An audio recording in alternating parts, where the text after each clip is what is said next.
Aujourd'hui, je vous emmène en terre bretonne. Dans un lieu chargé d'histoire, j'ai poussé les portes d'un parc pas comme les autres pour rencontrer des passionnés qui dévouent leur vie à la protection des espèces menacées. On va parler de leur quotidien, de leurs défis et des espoirs avec Sébastien, Alex et Camille qui ont pris le temps de m'expliquer leur travail auprès du vivant. Préparez-vous pour une immersion totale et bienvenue dans cet épisode des Échappés en direct des terres de Nataï.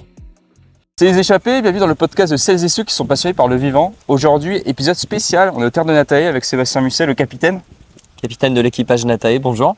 Enchanté, merci beaucoup de nous accueillir ici. Avec plaisir, sous le soleil. Ouais, c'est ça, et le ZEF Lorientais, du coup. C'est ça, le petit vent, mais ça fait du bien, il fait trop chaud sinon, donc Ouais. c'est la Bretagne. Hein. Donc, ici, les terres de Nataï, ça fait 4 ans que tu as fondé ce projet, c'est ça? 5 ans, ouais. 5 ans, ans, 2021. Ouverture depuis 4 ans et depuis 5 ans, on a repris le projet, ouais. D'accord, donc c'est un projet Comment ça s'est construit, en fait, cette reprise-là? Ouais, c'est, on va dire, à la rencontre d'un moment de vie avec un moment d'entreprise. Le D'accord. moment de vie, c'est que moi, j'avais quitté mes anciennes fonctions. Ouais. Donc, j'étais directeur général dans le monde de la banque et de l'assurance. J'ai aussi repris un restaurant. Enfin, j'ai eu plusieurs vies. J'ai dirigé une société d'informatique, enfin une SS2I dans le digital également. Et puis, il y a un moment où, voilà, la quarantaine arrivant, on cherche peut-être un peu plus de sens ou de se rapprocher de choses qui nous touchent plus, affectivement peut-être. Et dans le même temps, ce site ici, qui donc s'appelait le zoo de Pont-Scorff à l'époque, fait une liquidation judiciaire. Et comme bien souvent, finalement, c'est des croisements de chemins de vie avec des chemins d'entreprise. Et on s'est lancé dans la reprise de ce site. Donc c'était en mai 2021 qu'on a eu la décision du tribunal de commerce de reprendre le site, qui à l'époque était dans un état assez catastrophique. Ouais. D'accord. C'est le début de l'histoire. Donc, tu disais, avant, c'était le zoo de Pont-Scorff. Le lieu, il a une histoire assez ancrée dans le temps et dans le territoire aussi. Ouais, carrément. Ouais. Ça a été fondé dans la fin des années 70 par un monsieur qui s'appelait Pierre Thomas, qui est très très respecté en Bretagne. C'était un monsieur du cirque à l'époque, donc quelqu'un qui était ancré dans les spectacles, très amoureux des félins. Donc il a décidé de se sédentariser, on va dire, avant que les lois arrivent, mais pour continuer des spectacles, puisque c'était la veine un peu du zoo de Pont-Scorff. Il y a d'ailleurs des archives qu'on voit sur les sites de l'époque de FR3, de l'INA, sur lesquels il y a des dressages de pumas, de panthères des neiges. Donc il y avait même un certain nombre de sommités du monde du dressage qui venaient ici. Donc, quand on voit ces images-là, comme dirait la chanson, on vous parle d'un temps que les moins de 20 ans, et n'aurait pas envie de connaître en fait. C'est ça, la société elle a évolué. Et donc malheureusement ce site, après le décès du fondateur, après que les enfants du fondateur aient géré à quelques dizaines d'années plus tard, donc en 2018, a vécu un premier moment difficile, donc avait été repris par des associations plutôt anti-captivité, dans une logique très différente finalement, très alternative. Et du coup c'est une liquidation judiciaire après cet épisode-là, sur lequel le site aurait pu mourir, et nous on s'est engagés, comme d'autres qui ont essayé également de proposer des projets. Donc effectivement une rencontre de chemin de vie personnel avec une histoire de quelque chose qui nous domine de plus de 50 ans. Quoi. Ouais, c'est un beau projet d'avoir repris tout ça. Et toi, tu as été au courant comment, du coup, que le nom de Pont-Scorff allait s'arrêter? Alors, pour la petite histoire, moi je tourne autour du monde animalier depuis très très longtemps. D'accord, ouais. Et quand j'ai pris, le pas est grand, ouais. Mais quand j'ai pris mes fonctions à l'époque de directeur général d'une grande banque bretonne, enfin en tout cas ancrée en Bretagne, je me souviens que la première semaine, alors que je venais de prendre possession de ce bureau, qui était très beau, qui était à Brest, au Relecq-Kerrion à côté de Brest, qui donnait sur la rade, sur le port. Mon enfance. Voilà, votre enfance. Et là j'ai l'article d'un journal qui dit que y a des associations radicales qui reprennent le site. Et je me dis, tiens, c'est dommage, il y aurait pu y avoir un truc à faire. Mais bon, je me suis lancé dans une aventure, je viens de rejoindre une entreprise. Mais à l'époque, déjà, je me dis, puis bon, je referme le journal en disant, de toute façon, c'était pas mon histoire.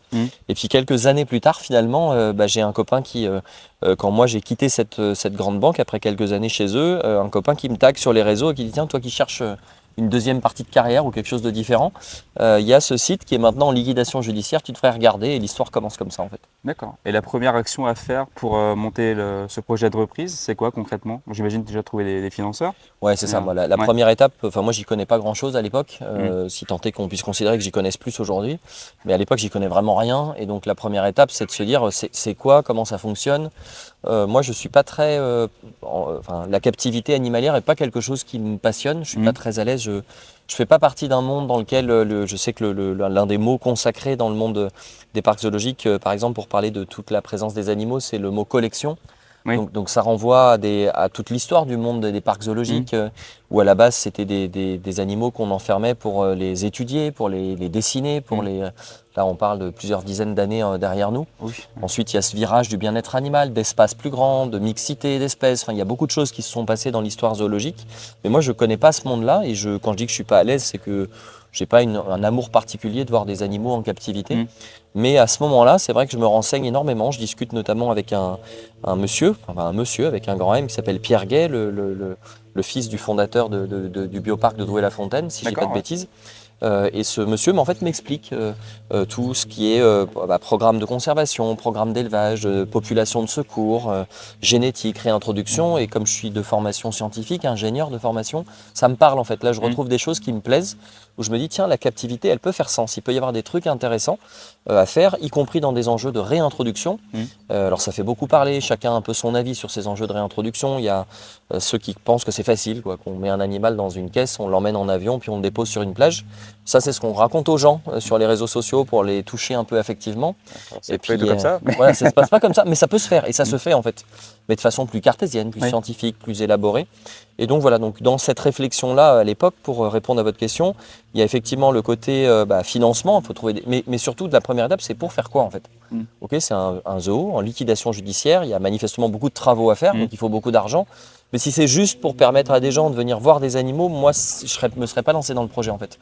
Donc il y a eu cette raison d'être très profonde, qui est de se dire on veut contribuer à des enjeux de conservation, de recherche. Voilà, après, on peut toujours critiquer la manière dont c'est fait, mais on le fait nous avec beaucoup de sincérité, avec une envie de contribuer à quelque chose. Et puis effectivement, vous avez raison, la deuxième étape, c'est une fois qu'on sait pourquoi faire, là on visite le site et on se dit waouh, ok, là il faut plusieurs millions d'euros pour essayer de refaire un truc propre pour les animaux et pour les visiteurs. Et donc de trouver des financeurs et des gens que moi j'ai croisés dans mes anciennes vies qui me disent attends, tu me dis quoi, la population de secours, génétique, réintroduction, conservation du vivant? Attends, ça me passionne ton truc, j'y connaissais rien. Donc c'est des gens qui n'ont rien à voir, depuis des chefs d'industrie dans des métiers aussi différents que la banque, que le digital, que la restauration, que la chanson, puisque notre parrain c'est le chanteur Vianney, donc c'est pareil. Et lui, tous ces gens-là, ils regardent ces trucs-là et disent attends, alors soit le mec est complètement fêlé, ce qui est peut-être un peu le cas, soit il y a une vraie raison d'être, soit il y a les deux. Mais ok, on te soutient. Et de là, il y a de l'argent et puis on investit et on développe effectivement, on a des éléphants qui nous regardent, on développe des programmes avec des coordinateurs pour faire en sorte de les héberger ici. D'accord. Donc là, les premières difficultés pour reprendre ce projet-là, parce que là, tu m'as parlé de tout l'aspect financier, l'aspect aussi réussir à mener à bien ce projet-là, du coup, pour que le projet de reprise se concrétise. Les premières difficultés, ça a été quoi avant de réussir à ouvrir les terres de Natae en 2021? Elles sont hyper nombreuses. La première, c'est de convaincre, notamment les réseaux politiques, parce que je pense que ce site a créé beaucoup de difficultés dans ces dernières années, notamment sur des enjeux de sécurité, en tout cas des peurs des autorités. Donc c'est d'abord convaincre qu'on est sérieux, surtout quand alors, j'ai la chance d'avoir de mon côté un peu d'expérience dans d'autres domaines, donc ça peut rassurer, mais ça peut aussi inquiéter, parce que moi je fais pas partie du monde zoologique à la base. Donc convaincre le maire de Pont-Scorff, qui nous a beaucoup aidé pour accompagner ce projet, les présidents de l'agglomération, du département, de la région, la préfecture, qui est un peu notre autorité de tutelle pour des parcs zoologiques. C'est par eux que tout doit passer. Le ministère aussi de l'Environnement. Enfin, il y a donc toute cette première phase de crédibiliser, de rendre sérieux. On a parlé de la phase financière, trouver de l'argent, chiffrer des travaux, les mener. Donc ça, c'est pendant 1 an, on n'a fait que ça en fait. Tout restructurer. Aujourd'hui, il y a des beaux espaces, c'est propre, on cherche à s'étendre encore. Mais à l'époque, on part de rien. Ici, il y a des garde-corps qui sont fusillés, qui ont été découpés juste avant notre reprise pour peut-être nous empêcher aussi de reprendre et de réouvrir rapidement. Il y a fédéré une équipe. À l'époque, il y a une 12aine de postes qu'on récupère au tribunal. Aujourd'hui, on est 90. C'est sûr qu'entre-temps, il a fallu fédérer des profils, construire quelque chose, partager des projets, des valeurs. Repositionner une marque, un enjeu. On n'a pas voulu s'appeler Zoo, c'est volontaire. Les terres de Natae, au début, chacun nous regardait en disant c'est quoi ce machin, est-ce que c'est une pépinière, est-ce que ça a des enjeux autres qu'un parc zoologique. Donc il y a finalement, je dirais, tous les enjeux d'une entreprise, au sens quelle qu'elle soit, qu'elle commercialise des services, qu'elle vende du bien ou que finalement elle s'occupe d'animaux. Y compris dans sa raison d'être. Chacun cherche sa raison d'être au niveau des entreprises.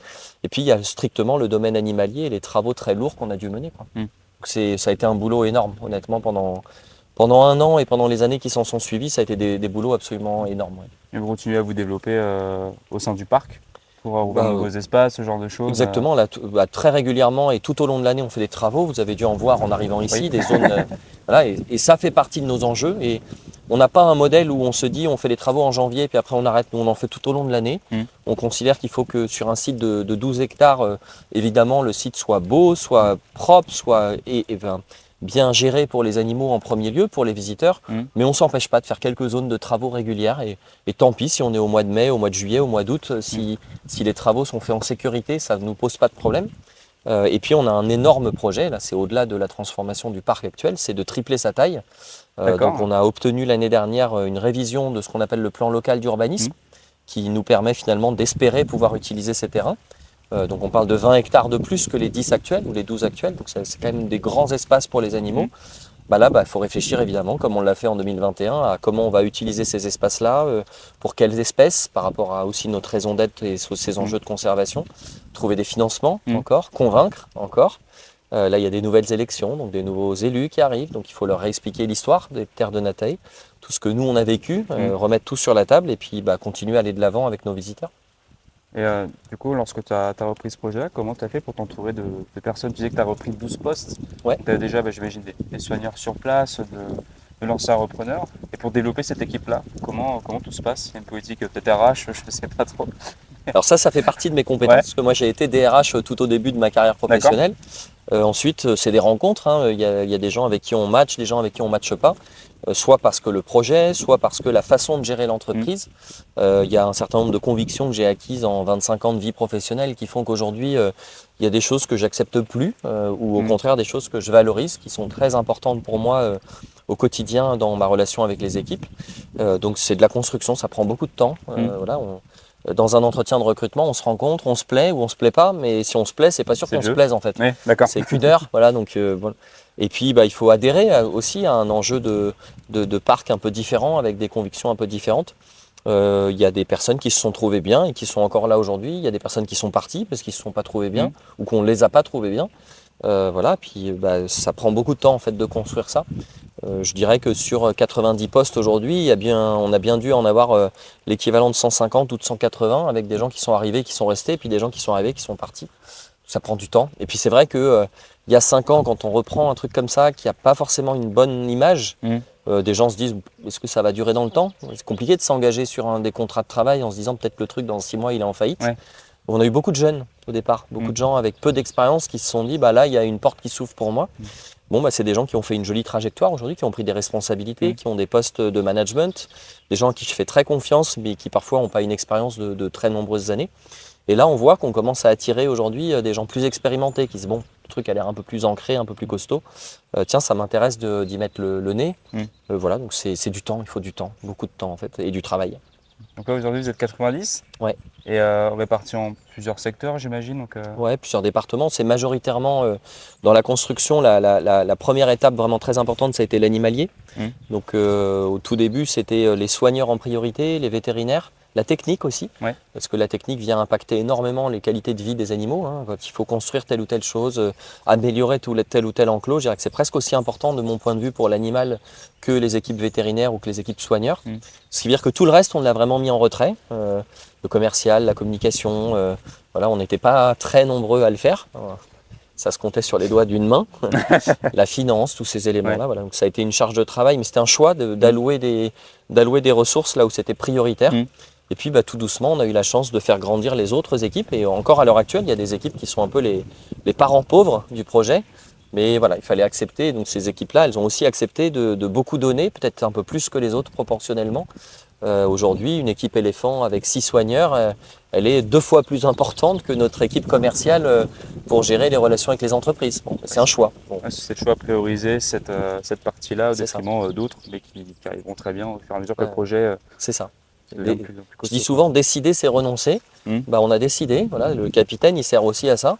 On a discuté, on a échangé, et donc la priorité a été mise là-dessus. Mais il faut maintenant qu'on rééquilibre. Il y a beaucoup de rameurs dans certaines équipes, il n'y a pas assez de rameurs dans d'autres. Voilà, il faut faire en sorte que ces équipes-là, maintenant, puissent se dire, le projet se développe, on rééquilibre aussi nos équilibres de vie. Et puis on a la chance de grandir, nous aussi, quoi, dans tous les secteurs. Mais on progresse, ça fait finalement que 5 ans qu'on a repris. C'est à la fois beaucoup et en même temps assez court. Hein. Et là, ton rôle dans tout ça, toi en tant que capitaine de navire, Ouais. c'est quoi concrètement, je sais pas, une semaine type qu'est-ce que tu fais concrètement en tant que capitaine?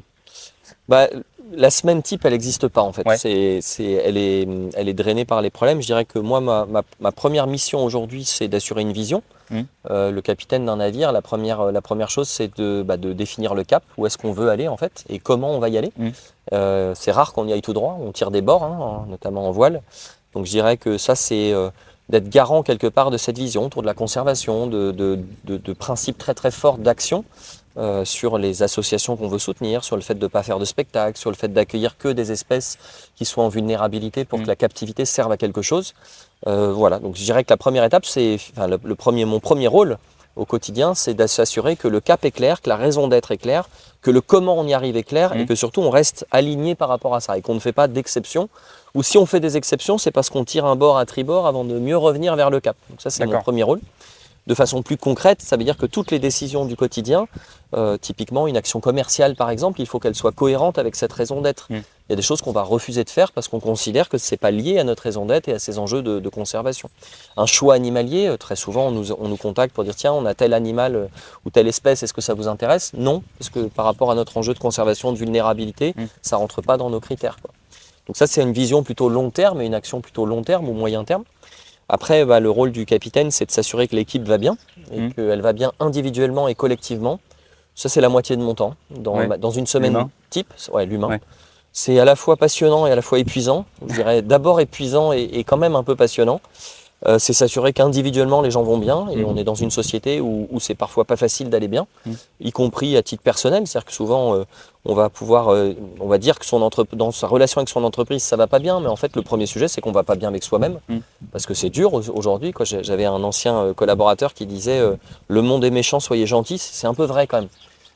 Le monde il est pas facile, donc être gentil, alors ça veut pas être bisounours, un capitaine il doit aussi trancher et décider. Je me suis séparé parfois d'équipiers. Alors moi j'ai un défaut, une qualité, c'est que je mets beaucoup de temps. Un défaut parce que parfois on me le reproche, on me dit là ça marche pas, ça fait 1 an et demi que ça marche pas, avec cette personne-là ça marchera jamais. On continue à y croire, voilà, on va se donner les moyens, puis à un moment donné il faut trancher. Mais cette partie humaine, elle est à la fois individuelle et parfois et très souvent collective. Parfois il y a des bisbilles, voilà, il y a un responsable qui va pas s'entendre avec son adjoint, ou il y a un manque de solidarité entre les secteurs. Voilà. Donc ça, c'est 50% de mon temps du quotidien. Et puis ensuite, le capitaine, il doit aller voir l'ensemble des équipes pour voir si chacune de ces équipes, elle a son plan de marche. Déclinaison doit être faite auprès de tous les vice-capitaines de gérer leur propre secteur et leur cap sur la partie communication, sur la partie commerciale, quel est leur plan d'action. On a chez nous des plans d'action et de mission, ça s'appelle des PAM chez nous, j'aime bien les acronymes, mais que chacun ait sa feuille de route en fait. Et le but c'est qu'après il soit autonome là-dedans. Donc le capitaine il a aussi comme objectif progressivement de ne plus être indispensable. Alors j'ai été fondateur de ce projet, c'est sûr qu'au départ beaucoup de choses ont reposé sur mes épaules, mais là l'un de mes enjeux c'est que progressivement ça repose beaucoup moins sur moi. Déléguer un peu plus vers et qu'ils se prennent en fait. La délégation c'est facile en fait, très souvent on me dit tu délègues pas assez, c'est pas le sujet.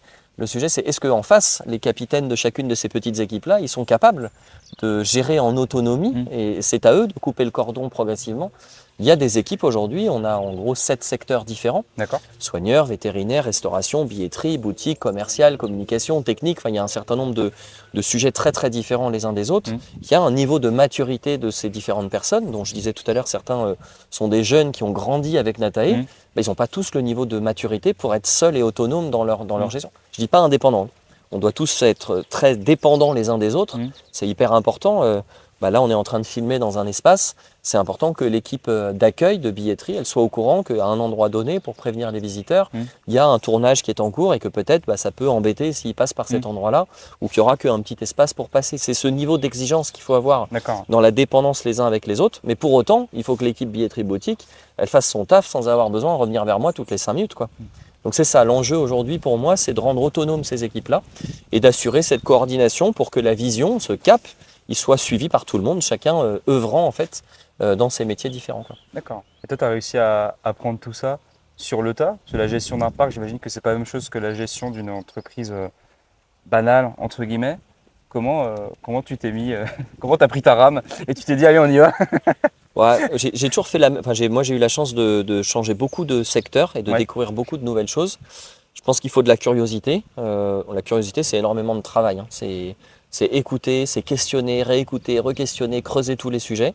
Bon, j'ai 46 ans aujourd'hui, j'aurais moins l'énergie aujourd'hui, j'avoue, d'aller redécouvrir encore des nouvelles activités. Mais je pense que la base, c'est la curiosité, parce qu'on est face à des gens qui connaissent les choses. Une véto qui a fait des études pour être diplômée faune sauvage, dédiée faune sauvage, bah, c'est quelqu'un qui connaît son taf, hein. Donc si on va à son écoute, si on essaye de comprendre, je pense que c'est des gens qui apportent énormément. Donc la première étape, c'est beaucoup écouter, rencontrer, s'entourer, faire des erreurs, hein. Parfois on se trompe dans les recrutements comme je disais tout à l'heure, mais on apprend toujours.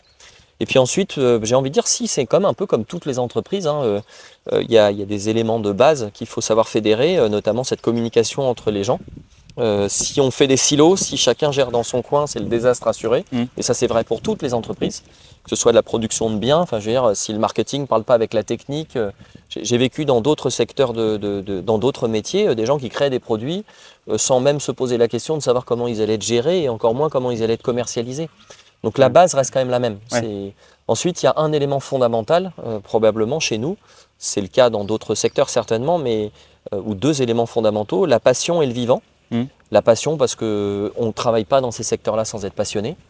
Ça donne une dimension à la fois incroyable pour l'engagement. On est moins engagé dans la banque, pour être honnête, ou dans l'assurance quand on vend des produits. Je ne dis pas qu'il n'y a pas des gens passionnés de produits d'assurance. Oui, c'est pas le même type de passion. C'est pas la même passion. Voilà. On ne vend pas des contrats d'assurance vie ou des assurances de bagnole, comme aujourd'hui on parle avec passion des enjeux de conservation du programme d'éléphants d'Asie. Voilà. Je ne nie pas que dans l'assurance il y a des gens passionnés, hein, mais c'est une passion différente et qui est dévorante dans un monde animalier et qui est peut-être un peu plus rationnel dans d'autres secteurs. Et puis il y a le vivant. Le vivant, c'est être confronté. Voilà, on va regarder des éléphants comme nous, on a la chance là de les avoir pendant qu'on discute tous les deux, mais on va tous avoir un avis. Je dis bien tous, hein, y compris le visiteur qui peut arriver en se disant, il va regarder l'éléphant, il va se dire il va pas bien, ou il est maigre, ou il est gros, ou il a trop de place, ou il a pas assez de place. Donc cette relation avec le vivant, elle est particulière parce qu'elle donne le droit à chacun de s'exprimer, à chacun de juger et à chacun d'être touché par des. Voilà, si d'un coup on a notre grand mâle Raja qui commence à mettre une raclée au petit, on sait qu'on va avoir un impact lié à ce vivant qui va être lié à nos émotions humaines, au rapport avec la naissance, avec la vie, avec la mort. Ça donne une dimension dans la gestion d'une entreprise qui est totalement différente évidemment dans d'autres secteurs dans lesquels des salariés travaillent sans cette dimension-là ou dans lesquels des clients achètent sans cette dimension-là. Là, on a des visiteurs qui arrivent et qui vont juger de ça. Chacun va avoir leur dialogue intérieur vis-à-vis de ce qui se passe. Exactement. C'est exactement ça. Le mot dialogue intérieur, il est extrêmement bien choisi. Cette relation avec soi-même, en fait, elle va perturber le rôle du quotidien d'un salarié finalement, mais elle va aussi perturber la relation avec un visiteur. Quelqu'un qui va avoir vécu des choses ou vu des choses dans son dialogue intérieur, comme vous dites, va être dans un jugement et dans un rapport à notre activité, dans une critique ou au contraire dans un enthousiasme qu'il faut savoir mesurer. Ça donne une complexité de gestion. Donc je dirais, voilà, l'entreprise, elle est la même, entre guillemets, que dans n'importe quel secteur, mais on y rajoute deux couches très différentes. La passion. Bon, cette passion, elle donne aussi une raison d'être au quotidien. Et puis la partie relation avec le vivant qui donne une dimension de complexité. Voilà, quand on perd un animal et quand on est avec des équipes de soigneurs, là, c'est plus de la gestion d'entreprise, c'est de la gestion d'émotions, c'est de la gestion psychologique, c'est être avec eux, c'est pleurer avec eux. Moi, j'ai beaucoup de mal avec la mort, donc voilà, c'est mon dialogue intérieur à moi. Mais du coup, il y a des moments où il faut que je fasse abstraction de ce propre dialogue, parce que mon rôle, c'est de capitaine, en fait, et j'ai 5, 6, 10 personnes autour de moi qui vont être dans une relation beaucoup plus difficile, à moi de les soutenir, en fait. Et du coup, là, on va ouvrir un petit peu plus les portes des Terres de Natae, parce que là, on a parlé beaucoup de la dimension humaine et entrepreneuriale aussi de ce projet-là. Mais concrètement, les Terres de Natae, quand tu reprends le projet, tu ouvres en mai 2021, c'est ça? Juin 2022. Pardon. On reprend en mai 2021 et on fait presque un an de travaux. D'accord, directement pour remettre tout au propre. Ouais, exactement. D'accord. Donc l'ouverture au public juin 2022. Exactement, ouais. Et du coup, le but des Terres de Natae, tu ne veux pas que le nom soit Zoo.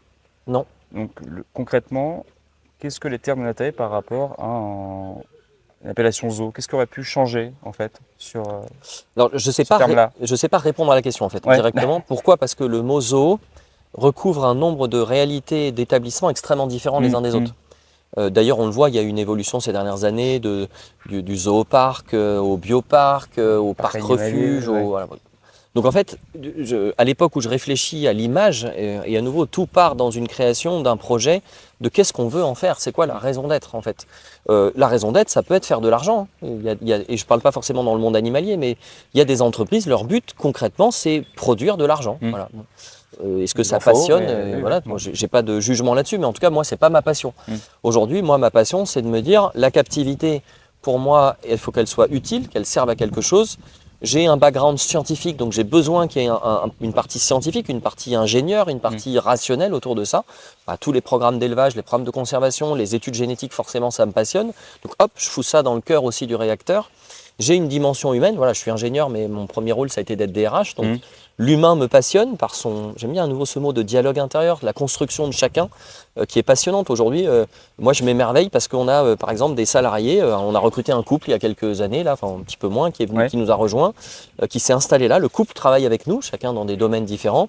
Ils viennent d'acheter une maison, là. Voilà, c'est leur première maison. Et je me dis, faire entreprise, faire société, c'est ça aussi. C'est permettre à des gens de construire leur vie à travers leur passion. Ils sont passionnés d'animaux. Il y en a un qui travaille aux herbivores, l'autre qui travaille dans le secteur carnivore. Mais là, en ce moment, ils sont en train de fonder quelque chose à deux dans leur vie grâce au projet et au travail qu'ils ont au quotidien. Donc hop, ça aussi je le mets dans le réacteur et puis on tambouille un peu la création de Natae et cette raison d'être là, elle est cette priorité de se dire demain les visiteurs qui vont venir, ils contribuent au niveau monétaire par leur visite, par l'achat d'un burger ici, etc., à nous permettre de donner de l'argent à nos associations, d'envoyer nos équipes contribuer à ça dans les différents pays du globe dans lesquels on contribue. Et ça, c'est la lumière du phare, on va dire. Et ensuite, on va construire la déclinaison de l'entreprise à travers tout ça. Et à un moment donné, on en arrive à l'image et le nom. Voilà. Mais il faut que tout soit cohérent, quoi. D'accord. Et là, je me dis, Zoo de Pont-Scorff, c'est un truc hyper installé, tout le monde connaît, quoi. Ouais, tout le monde connaît, mais il y a une image qui est devenue extrêmement négative. Ouais, c'est plus la même chose maintenant. C'est plus la même chose. Ouais. Et d'ailleurs, il y a des gens qui, encore aujourd'hui, viennent visiter les terres de Natae en disant, on a visité le zoo de Pont-Scorff, on s'était juré de jamais y remettre les pieds. Parce qu'on a vu des animaux qui n'allaient pas bien, parce qu'on a rencontré des soigneurs qui n'allaient pas bien, parce qu'on a vu des gens qui faisaient cramer des palettes sur le parking, parce qu'ils faisaient grève par rapport à leurs, non pas conditions de travail, mais conditions qui étaient offertes aux animaux. Donc bref, il y a un passif. Donc ok, ça ne peut pas s'appeler zoo de Pont-Scorff. Et après, on analyse les zoos et on se dit, ok, mes zoos, manifestement, c'est très très différent. Il y a des zoos qui sont décriés, il y en a un récemment qui a été fermé par décision administrative de l'État, pour des raisons a priori de ce qu'on a compris de bien-être animal. Ok, c'est trop hétérogène. Ok, il y a parc refuge, il y a bioparc. Bioparc, c'est un joli mot qui reflète aujourd'hui un établissement qui fait plutôt très bien son travail. Il y a zooparc, il y a refuge tout court. On mouline tout ça, puis à un moment donné, on dit, mais qu'est-ce qui correspond à ce que je viens de dire tout à l'heure, notre raison d'être, conservation, bien-être, animal et humain, tout ce que j'ai mis dans la tambouille en fait de cette raison d'être centrale. Et on se dit, il n'y a rien qui correspond, donc on va sortir complètement du truc. Et là, je réfléchis avec un de mes associés, et on se dit, attends, on est très breton, on va être très ancré dans la culture celte. Tu peux regarder ce qu'il y a dans la mythologie celte. Il peut y avoir des trucs qui nous permettent de raconter une belle histoire. Natae, déesse, protection, préservation, casier judiciaire vierge, elle n'a pas mangé son fils, elle n'a pas tué son cousin. On n'est pas sur Chronos. On n'est pas, exactement, on est bien. Bon, allez hop, on y va, et hop, c'est parti, l'Arche de Natae. Le premier nom, là, l'Arche de Natae, ça devait s'appeler l'Arche de Natae. Ouais. Et puis, on a fait quelques analyses, quelques partages, et on nous dit l'Arche, ça a une connotation. Moi, je voyais ça super positivement. Il y avait le symbole, justement. Et puis, l'Arche, le problème, c'est que c'est la fin du monde, voilà, on s'enferme sur l'Arche. Et puis on se dit non, ça marche pas. Et puis on se balade. Et puis d'un autre côté, je dis avec tous les arbres, c'est magnifique ce site d'un point de vue floral. On est en train de travailler pour devenir jardin remarquable. Et on se dit l'arche ça fonctionne pas, mais la vallée, la flore, les terres. Hop, c'était vendu, les terres de Natae. Ça passe nickel en plus. Choix très compliqué parce qu'on se positionne sans que le nom qui est à l'intérieur ne décrive son activité. Parce qu'il ne décrit pas dans le nom même ce qu'on fait. Donc il faut qu'on prenne le temps. Et ça va beaucoup nous handicaper au départ. C'est-à-dire qu'au départ, à l'ouverture du parc en 2022, il y a à la fois les gens qui ne veulent pas revenir parce qu'ils sont marqués par le passé, mais eux ont compris qu'on était la suite du zoo de Pont-Scorff. Et puis il y a ceux qui, à l'inverse, ne nous connaissent pas et se disent c'est quoi ce truc-là et qui ne viennent pas, quoi. D'accord. Donc voilà, donc c'est un mélange, un cocktail un peu compliqué au départ, mais je regrette pas d'avoir fixé un nom qui soit différent, je regrette pas. Ouais. Il y a tout un travail du coup de communication, ce que tu disais, à remettre en place pour redonner gloire en fait au terme de Natae, quoi. C'est ça, et d'atteindre un objectif que je pense on a atteint assez vite, peut-être au bout de 2 ans. où les gens ne parlaient plus du zoo de Pont-Scorff, sans pour certains oublier ses racines, hein, mais ils disaient on vient pas au zoo de Pont-Scorff, on vient même, les gens commençaient à dire on vient à Nataï. D'accord. Donc là on s'est dit Paris est gagné et les gens commencent à s'approprier le lieu au point de se dire ils vont dans un nom personnifié, quoi. Voilà, on va à Nataï, quoi. Ouais, tout un vocable qui se ouais. crée. Et ça fait partie de l'image du parc et de ce côté un peu familial, un peu intime qu'on a voulu développer aussi, quoi. Donc là, tu disais, les espèces qui sont présentées sont quasi toutes dans un état de vulnérabilité, donc vis-à-vis de les grilles de l'UICN. Oui.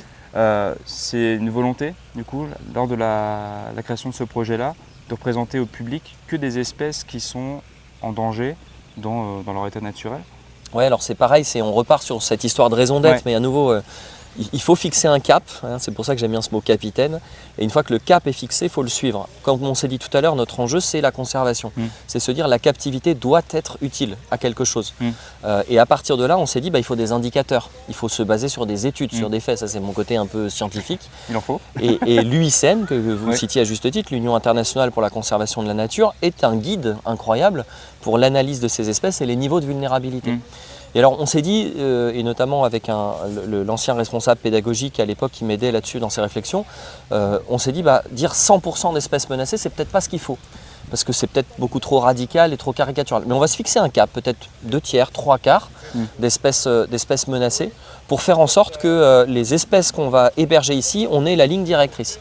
Donc on va aujourd'hui composer nos espaces quand on travaille avec de l'espèce menacée en priorité, mais on va aussi faire un mélange avec des espèces qui ne seront peut-être pas des espèces menacées, mais qui vont permettre une mixité de stimulation pour la partie psychologique, quoi. D'accord. Donc c'est vrai que c'était à l'époque, c'est embarqué dans cette logique de conservation avec un indicateur et une lumière entre guillemets ou un éclairage UICN avec un niveau qu'on a défini qui est le niveau vulnérable. Donc on s'est dit il faut que à terme 2/3, 3/4 de nos espèces puissent répondre à l'enjeu au moins niveau vulnérable sur l'échelle de l'UICN. C'est comme ça qu'on a construit les choses et depuis ça nous sert de cap. Donc on voit qu'il y a plein de petits panneaux pédagogiques un peu à droite à gauche. Bon, là on est au niveau des éléphants d'Asie, hein, si vous nous regardez plutôt que vous nous écoutiez aussi. Donc ça c'est aussi une volonté de devoir s'inscrire au niveau de la pédagogie pour les visiteurs qui viennent. Les scorvipontins, je l'ai dit sans... Bien joué. Et les scorvipontaines, encore plus dur à dire. Ah ouais, une syllabe en plus. Moi j'ai 5 ans d'entraînement donc c'est bon, on le maîtrise maintenant. Oui, parce que t'es local ou pas du tout? Non, pas du tout. Moi, je suis pas breton, mais j'habite dans les Côtes-d'Armor, moi, à Perros-Guirec. Ça fait quelques allers-retours, quelques heures de voiture, mais il y a ici un esprit de village et des gens qui ont été extrêmement attachés à ce zoo de Pont-Scorff. Ça fait partie depuis 50 ans de leur vie. Et je pense qu'un certain nombre étaient malheureux de voir le site qui partait un peu en décrépitude. Donc voilà, après la renaissance, certains y ont adhéré, enfin beaucoup y ont adhéré. D'autres ont mis plus de temps à y revenir, mais ça fait partie de leur fierté locale. Et au niveau des visiteurs, c'est beaucoup de locaux qui viennent ou vraiment des gens de toute la France ou d'autres régions, je sais pas? Je pense que c'est 2/3, 1/3 ou moitié-moitié. On est aussi une zone fortement touristique. On est à 20 minutes des plages ici du Morbihan. En Bretagne, c'est un des lieux qui attire le plus, le golfe du Morbihan. Donc on a aussi aux périodes de vacances scolaires une typologie soit de résidences secondaires qui du coup n'habitent pas là, ne sont pas des locaux mais bon ça fait partie de leur vie, soit de touristes, beaucoup qui viennent aussi profiter de toute la côte soit morbihanaise, soit Finistère. Donc on a, on va dire moitié-moitié de gens de Bretagne, au sens plus large, et moitié, beaucoup d'Île-de-France, pas mal d'étrangers, pas mal de Normands qui viennent aussi, et qui ont fait de nous en 2025 le premier parc de Bretagne en fréquentation, quoi. D'accord, félicitations. Merci. Le nombre de visiteurs, tout ça, on s'en fout un peu, ça ne veut pas dire grand-chose. Ce qui est important, c'est de se dire que des gens nous font confiance, donc ça veut dire qu'on a réussi à rétablir quelque chose, et puis surtout que ça nous donne les moyens économiques de vivre de ce qu'on veut faire et de développer nos projets. Les extensions, par exemple, vont coûter de l'argent. On ne peut le faire que si les visiteurs nous font confiance, quoi. Et au niveau du coup des animaux que vous présentez ici au public, on en discutera sûrement avec les soigneurs tout au long de la journée, parce que oui, on est ici toute la journée. Les animaux qui sont présentés donc sont pour ce qui est objectivé, c'est dans les 3/4 dans les années futures, soit avec un état de vulnérabilité au niveau de l'UICN, c'est ça? C'est ça. Mais vous faites aussi pas que ça, il y a aussi des animaux que vous reprenez issus de cirque avec une nouvelle loi qui passe. Oui. Et on a pu voir sur les réseaux sociaux que vous avez aussi récupéré certains animaux issus de laboratoire. Oui. C'est toujours dans cette volonté-là d'être une sorte de proto-refuge au sein des Terres de Nataï? C'est une excellente question. Ça a été un débat interne. C'était dans les dossiers mis au tribunal de commerce à l'époque. parce que quand on présente un projet pour une reprise après liquidation judiciaire, il faut être extrêmement précis sur les enjeux qu'on va porter et les respecter. Parce qu'après, il faut retourner au tribunal quelques années après pour dire voilà ce qu'on avait dit, voilà ce qu'on a fait. Et on a fait ce qu'on a dit aussi. Bon, et donc parmi ça, il y avait ce que vous dites là, c'est-à-dire l'hébergement d'animaux sortis de saisie, avec ces lois de l'évolution des spectacles itinérants avec les animaux sauvages. Donc ça faisait partie des engagements. Mais il y a eu un débat en interne qui m'a surpris parce qu'il y a un côté un peu pureté zoologique. C'est-à-dire on fait de la conservation, on fait de la conservation. Donc les animaux qui sont issus d'établissements circassiens ou de laboratoires, c'est pas de la conservation, donc on ne va pas mélanger. Et en fait, moi je trouve que ce côté hybride, qui est à grande majorité conservation. Enfin, je veux dire, aujourd'hui, on est en train de parler de nos engagements plus sociétaux autour de ces animaux, parce que là, on ne va pas parler d'espèces, on va parler d'individus. C'est une dizaine de macaques crabiers, c'est 2 panthères issues de spectacles itinérants et c'est 2 tigresses de cirque. Donc sur l'espace actuel, d'un point de vue proportionnel, on va dire c'est quand même très largement nos enjeux de conservation qui nous guident et qui font partie de cette fameuse raison d'être. Mais à partir du moment où il y a un enjeu sociétal, qu'on a ici des espaces, qu'on a des compétences, des gens qui savent s'occuper des animaux et qui a un besoin, je me suis dit à l'époque, on n'a pas le droit en fait de laisser passer ça et il faut qu'on cotise. Et je pense que tous les parcs zoologiques devraient cotiser à ça, en tout cas dès lors qu'ils ont les moyens financiers et les moyens, on va dire, fonciers, géographiques de le faire. Donc on a pris part dans cet enjeu-là. On a été labellisé par l'État comme partenaire par rapport aux établissements de cirque, en tout cas de spectacle. Et effectivement, ça fait partie de notre enjeu complémentaire, on va dire. Si je devais faire un petit clin d'œil à un film qui m'avait beaucoup touché, c'est notre petit truc en plus à nous, de se dire, ok, on a ces enjeux d'espèces, vulnérabilité, UICN, un truc finalement très scientifique, très cadré, qui en même temps permet de profiter d'animaux incroyables. On a 2 éléphants là face à nous qui se montrent en termes de hiérarchie, l'un par rapport à l'autre. Il y a le patron et puis il y a celui qui exécute les ordres du patron. mais le parti refuge est importante. Et je vais me permettre de corriger un mot, pardon, dans la question que vous posez, c'est le mot présenter. D'accord. Ça aussi, c'est un mot qui est très utilisé dans le monde zoologique, les mots collection, les mots présentation. Moi, je préfère le mot héberger. Alors, on va se dire c'est de la com, c'est du marketing. Non, je ne suis pas à l'aise avec ce mot présentation d'animaux, parce que là, ça fait très orienté finalement. Vision humaine. Voilà, on met en captivité pour satisfaire l'œil humain. Il faut que l'œil humain soit satisfait parce qu'on vit grâce à eux, parce que finalement, ce sont les visiteurs qui nous permettent de suivre cette cause. Mais moi, mon enjeu, c'est la conservation. C'est aujourd'hui héberger, par exemple, 3 éléphants d'Asie parce que ça aide un programme où il y en a 350 et que nous, on n'a pas les moyens de faire de la reproduction parce qu'on n'a pas la taille, parce qu'on n'a pas les moyens. J'espère qu'un jour, on cotisera à ça aussi. Mais dans le programme de conservation, de pouvoir héberger des mâles, c'est hyper important. D'ailleurs, ça fait partie maintenant des règles du programme d'élevage des éléphants, y compris pour ceux qui font de la reproduction, d'être obligés d'héberger des mâles pour cotiser aussi à ça. Et donc voilà, il y a ce mot présentation qui me gêne toujours un petit peu, qui donne un peu un côté voyeur, je trouve. Le mot le plus exact, je trouve, c'est héberger des espèces, héberger des individus de réhabilitation, comme on se disait tout à l'heure. Et je pense que ça fait aussi partie de la pédagogie auprès des visiteurs. D'accord, donc on va parler d'hébergement ici des espèces. C'est ça, on héberge à Nataï. C'est bien dit. C'est moins joli que Dialogue intérieur que vous avez eu tout à l'heure, mais je vais le garder celui-là. Bientôt, vous pouvez ouvrir un gîte. C'est ça, exactement. D'accord. Qu'est-ce que c'est, globalement, un programme de conservation ? Alors aujourd'hui, les programmes de conservation, c'est quelque chose finalement d'assez simple. Vous avez une espèce qui est menacée, ou en tout cas une espèce sur laquelle il y a des travaux de recherche et de réflexion à mener. Vous êtes vétérinaire d'un parc, soigneur, capitaine, enfin peu importe un rôle en tout cas, ou chercheur dans le domaine animalier. D'accord. Vous levez la main pour dire moi j'aimerais bien structurer un programme d'élevage et de réflexion autour de telle espèce. À nouveau, on est devant les éléphants, donc ce programme est très structuré, mais prenons cet exemple-là, supposons que ça n'existe pas. Oui. Je lève la main, je veux coordonner en fait ce programme. Qu'est-ce que ça veut dire concrètement ? Ça veut dire que je vais avoir d'abord une première étape dans laquelle je vais analyser l'ensemble des animaux relevant de l'espèce éléphant d'Asie partout dans le monde, ou en l'occurrence partout en Europe si je suis sur un programme d'élevage européen. D'accord. Donc ma première étape, c'est de cartographier tous les individus qui existent en parc zoologique, en refuge, en sanctuaire, en bioparc, en tout ce que vous voulez, mais qui sont en captivité. Ça me permet de faire une cartographie et de me dire ok, je bénéficie finalement de l'ensemble de ces individus-là. La deuxième étape, ça va être de se dire, maintenant que je sais quels sont ces individus, quelle est leur ligne généalogique, quelle est leur génétique. D'accord. Et là, ça va me permettre de comprendre quelle est la diversité génétique dont je bénéficie. Est-ce que finalement c'est un groupe qui est très pauvre et qui progressivement va se réduire à néant parce que j'ai beaucoup de consanguinité, ou est-ce qu'à l'inverse, j'ai eu la chance d'avoir une diversité génétique importante et auquel cas je peux faire de la reproduction pour conserver cette diversité et finalement me dire qu'à une petite échelle, à déterminer avec des spécialistes, des généticiens, mais à une petite échelle de X individus, j'ai une population de secours. L'espèce disparaît dans la nature, c'est grave, mais j'ai quand même la chance d'avoir une population de secours qui demain, si je peux la réintroduire dans des espaces protégés, va me permettre que cette espèce elle-même protégée, permet de se redévelopper. Donc ça va être l'étape d'après du coordinateur. Il va dire, tiens, aux terres de Natae, ils n'ont pas suffisamment de superficie, ils ne peuvent pas faire de reproduction, mais par contre, ils peuvent m'héberger des mâles qui, peut-être aujourd'hui, sont surreprésentés au niveau génétique, ou notre grand mâle Raja, que peut-être vous voyez derrière à la caméra maintenant, c'est suffisamment reproduit, il faut le mettre au repos pour le moment. Ça ne veut pas dire qu'à un moment donné, il ne va pas repartir ailleurs pour reproduire, mais ça donne des espaces de jeu supplémentaires pour le coordinateur, lui-même entouré de ce qu'on appelle un comité espèce, un species committee, des gens de vétérinaires, de généticiens, qui vont aller l'éclairer ou l'aider dans ses analyses. Et puis évidemment, en parallèle, je commence à construire avec les pays locaux, donc en l'occurrence en Asie pour l'éléphant d'Asie, de savoir quels sont les programmes locaux qui peuvent protéger les espaces, qui peuvent sanctuariser.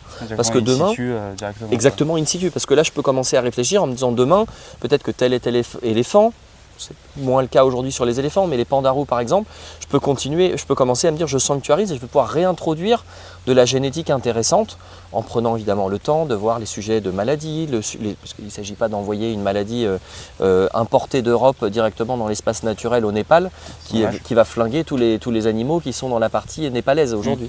Donc c'est tout ça que doit faire un programme d'élevage, en commençant finalement par la bonne volonté d'une personne, un bénévole qui va être le coordinateur, qui va s'entourer de bénévoles avec leurs particularités, leurs compétences pour structurer connaissance, on va dire cartographie, population de secours, réintroduction, soutien à des programmes locaux aussi, pousser un peu les établissements comme nous, voilà, vous hébergez des éléphants d'Asie, vous pouvez nous donner un peu d'argent pour la recherche, par exemple pour l'herpès virus qui décime beaucoup de petits éléphantaux notamment, jusqu'à l'âge de 7, 8, 10 ans, est-ce que vous pouvez nous aider à soutenir ces programmes de recherche? Est-ce que vous pouvez nous aider à soutenir le programme local de sanctuarisation et de préservation, d'éducation des populations locales, etc. etc. C'est tout ça en fait les programmes d'élevage quand ils font leur travail en totalité, ça prend du temps, c'est pas au bout d'une semaine que vous allez pouvoir faire tout ça, mais sur plusieurs années, groupés tous ensemble, avec un certain nombre d'établissements zoologiques, grâce aux visiteurs qui viennent payer des billets, qui viennent acheter des peluches, qui viennent acheter des repas, nous on peut reverser ces fonds-là et soutenir toute cette cohérence-là en fait. C'est tout un cercle vertueux de la visite jusqu'en fait à la réintroduction. Exactement. Au milieu sauvage, quoi. Exactement. Et chaque visiteur devient acteur de ça. D'accord. Et là, dans les animaux que vous hébergez, ils sont tous, quasiment toutes les espèces ici sont issues de programmes de conservation?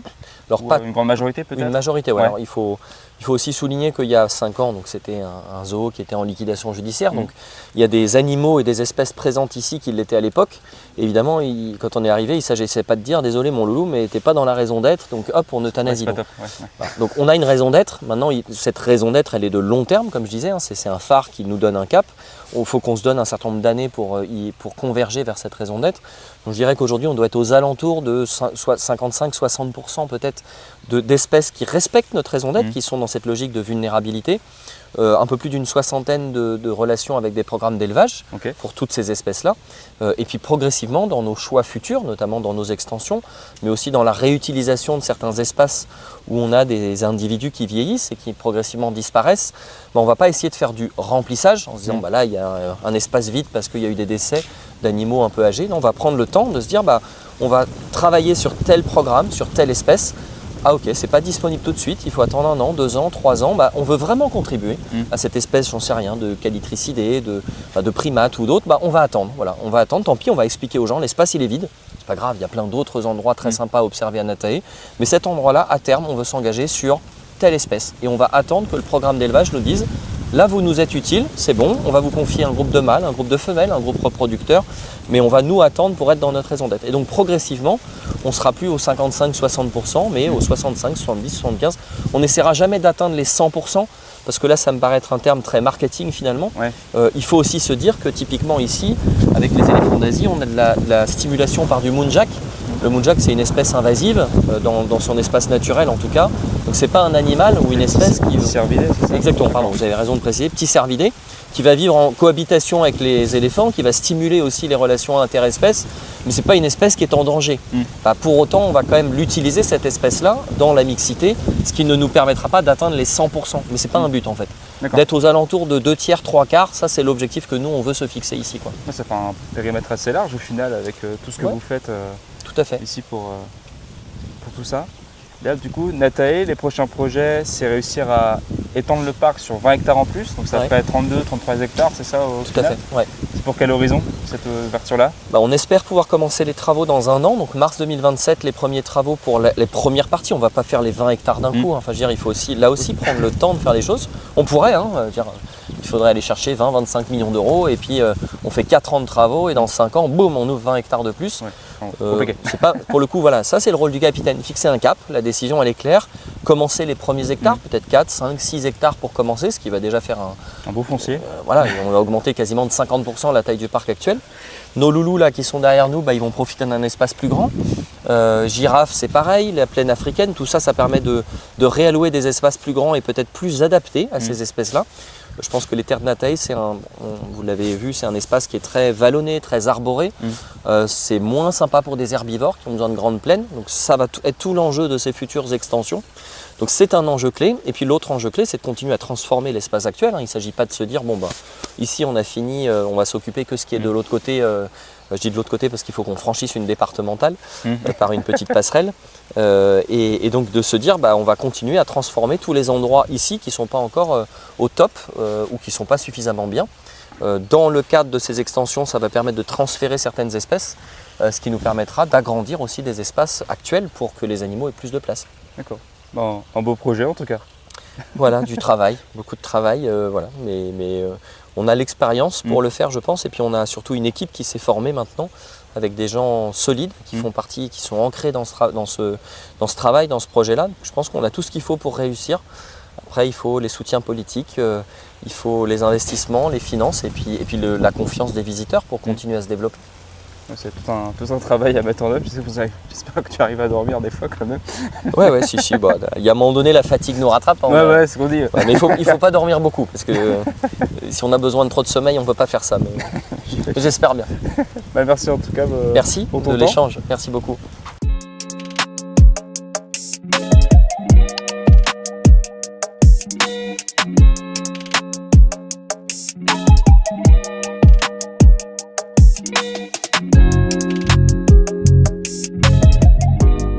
Comme je vous le disais, on est aujourd'hui avec Alex. Bonjour Alex. Bonjour. Donc toi, tu es responsable carnivore, ça, au terme de Natae? C'est tout à fait ça. Donc ça consiste à quoi ton taf ici?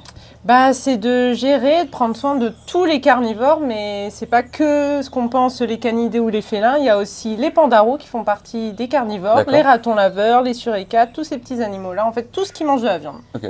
Dès que ça mange de la viande, c'est ton dada. C'est tout à fait ça. Donc ici, on est dans un endroit un petit peu spécial. On est derrière nous, il y a 2 tigres, c'est ça, qui sont issus de cirque. Ouais. Est-ce que tu pourrais nous en dire un petit peu plus? Alors du coup, ça fait maintenant quelques années qu'on a reçu Zelda et Sarabi, c'est 2 sœurs du coup. D'accord. Qui ont maintenant une bonne dizaine d'années. Elles ont passé 8 ans en cirque. Et du coup, avec la nouvelle loi là, qui est passée, bientôt les cirques ne pourront plus détenir des animaux sauvages. Donc il y en a plusieurs qui ont voulu prendre les devants de cette loi et essayer de trouver des endroits où les placer. Et c'est vrai qu'à la reprise de Natae, Sébastien a été contacté justement pour savoir s'il y avait de la place pour pouvoir les accueillir. Et il nous restait justement un enclos de libre. Et c'est comme ça qu'on a reçu nos 2 louloutes. Elles sont arrivées en même temps? C'est tout à fait ça, ouais, en même temps. Et quand du coup tu t'engages pour reprendre des animaux issus de cirque, est-ce qu'il y a une procédure? Comment ça se passe pour faire venir ces animaux-là qui sont du coup habitués à l'homme, là où d'autres animaux sauvages ne le seront pas?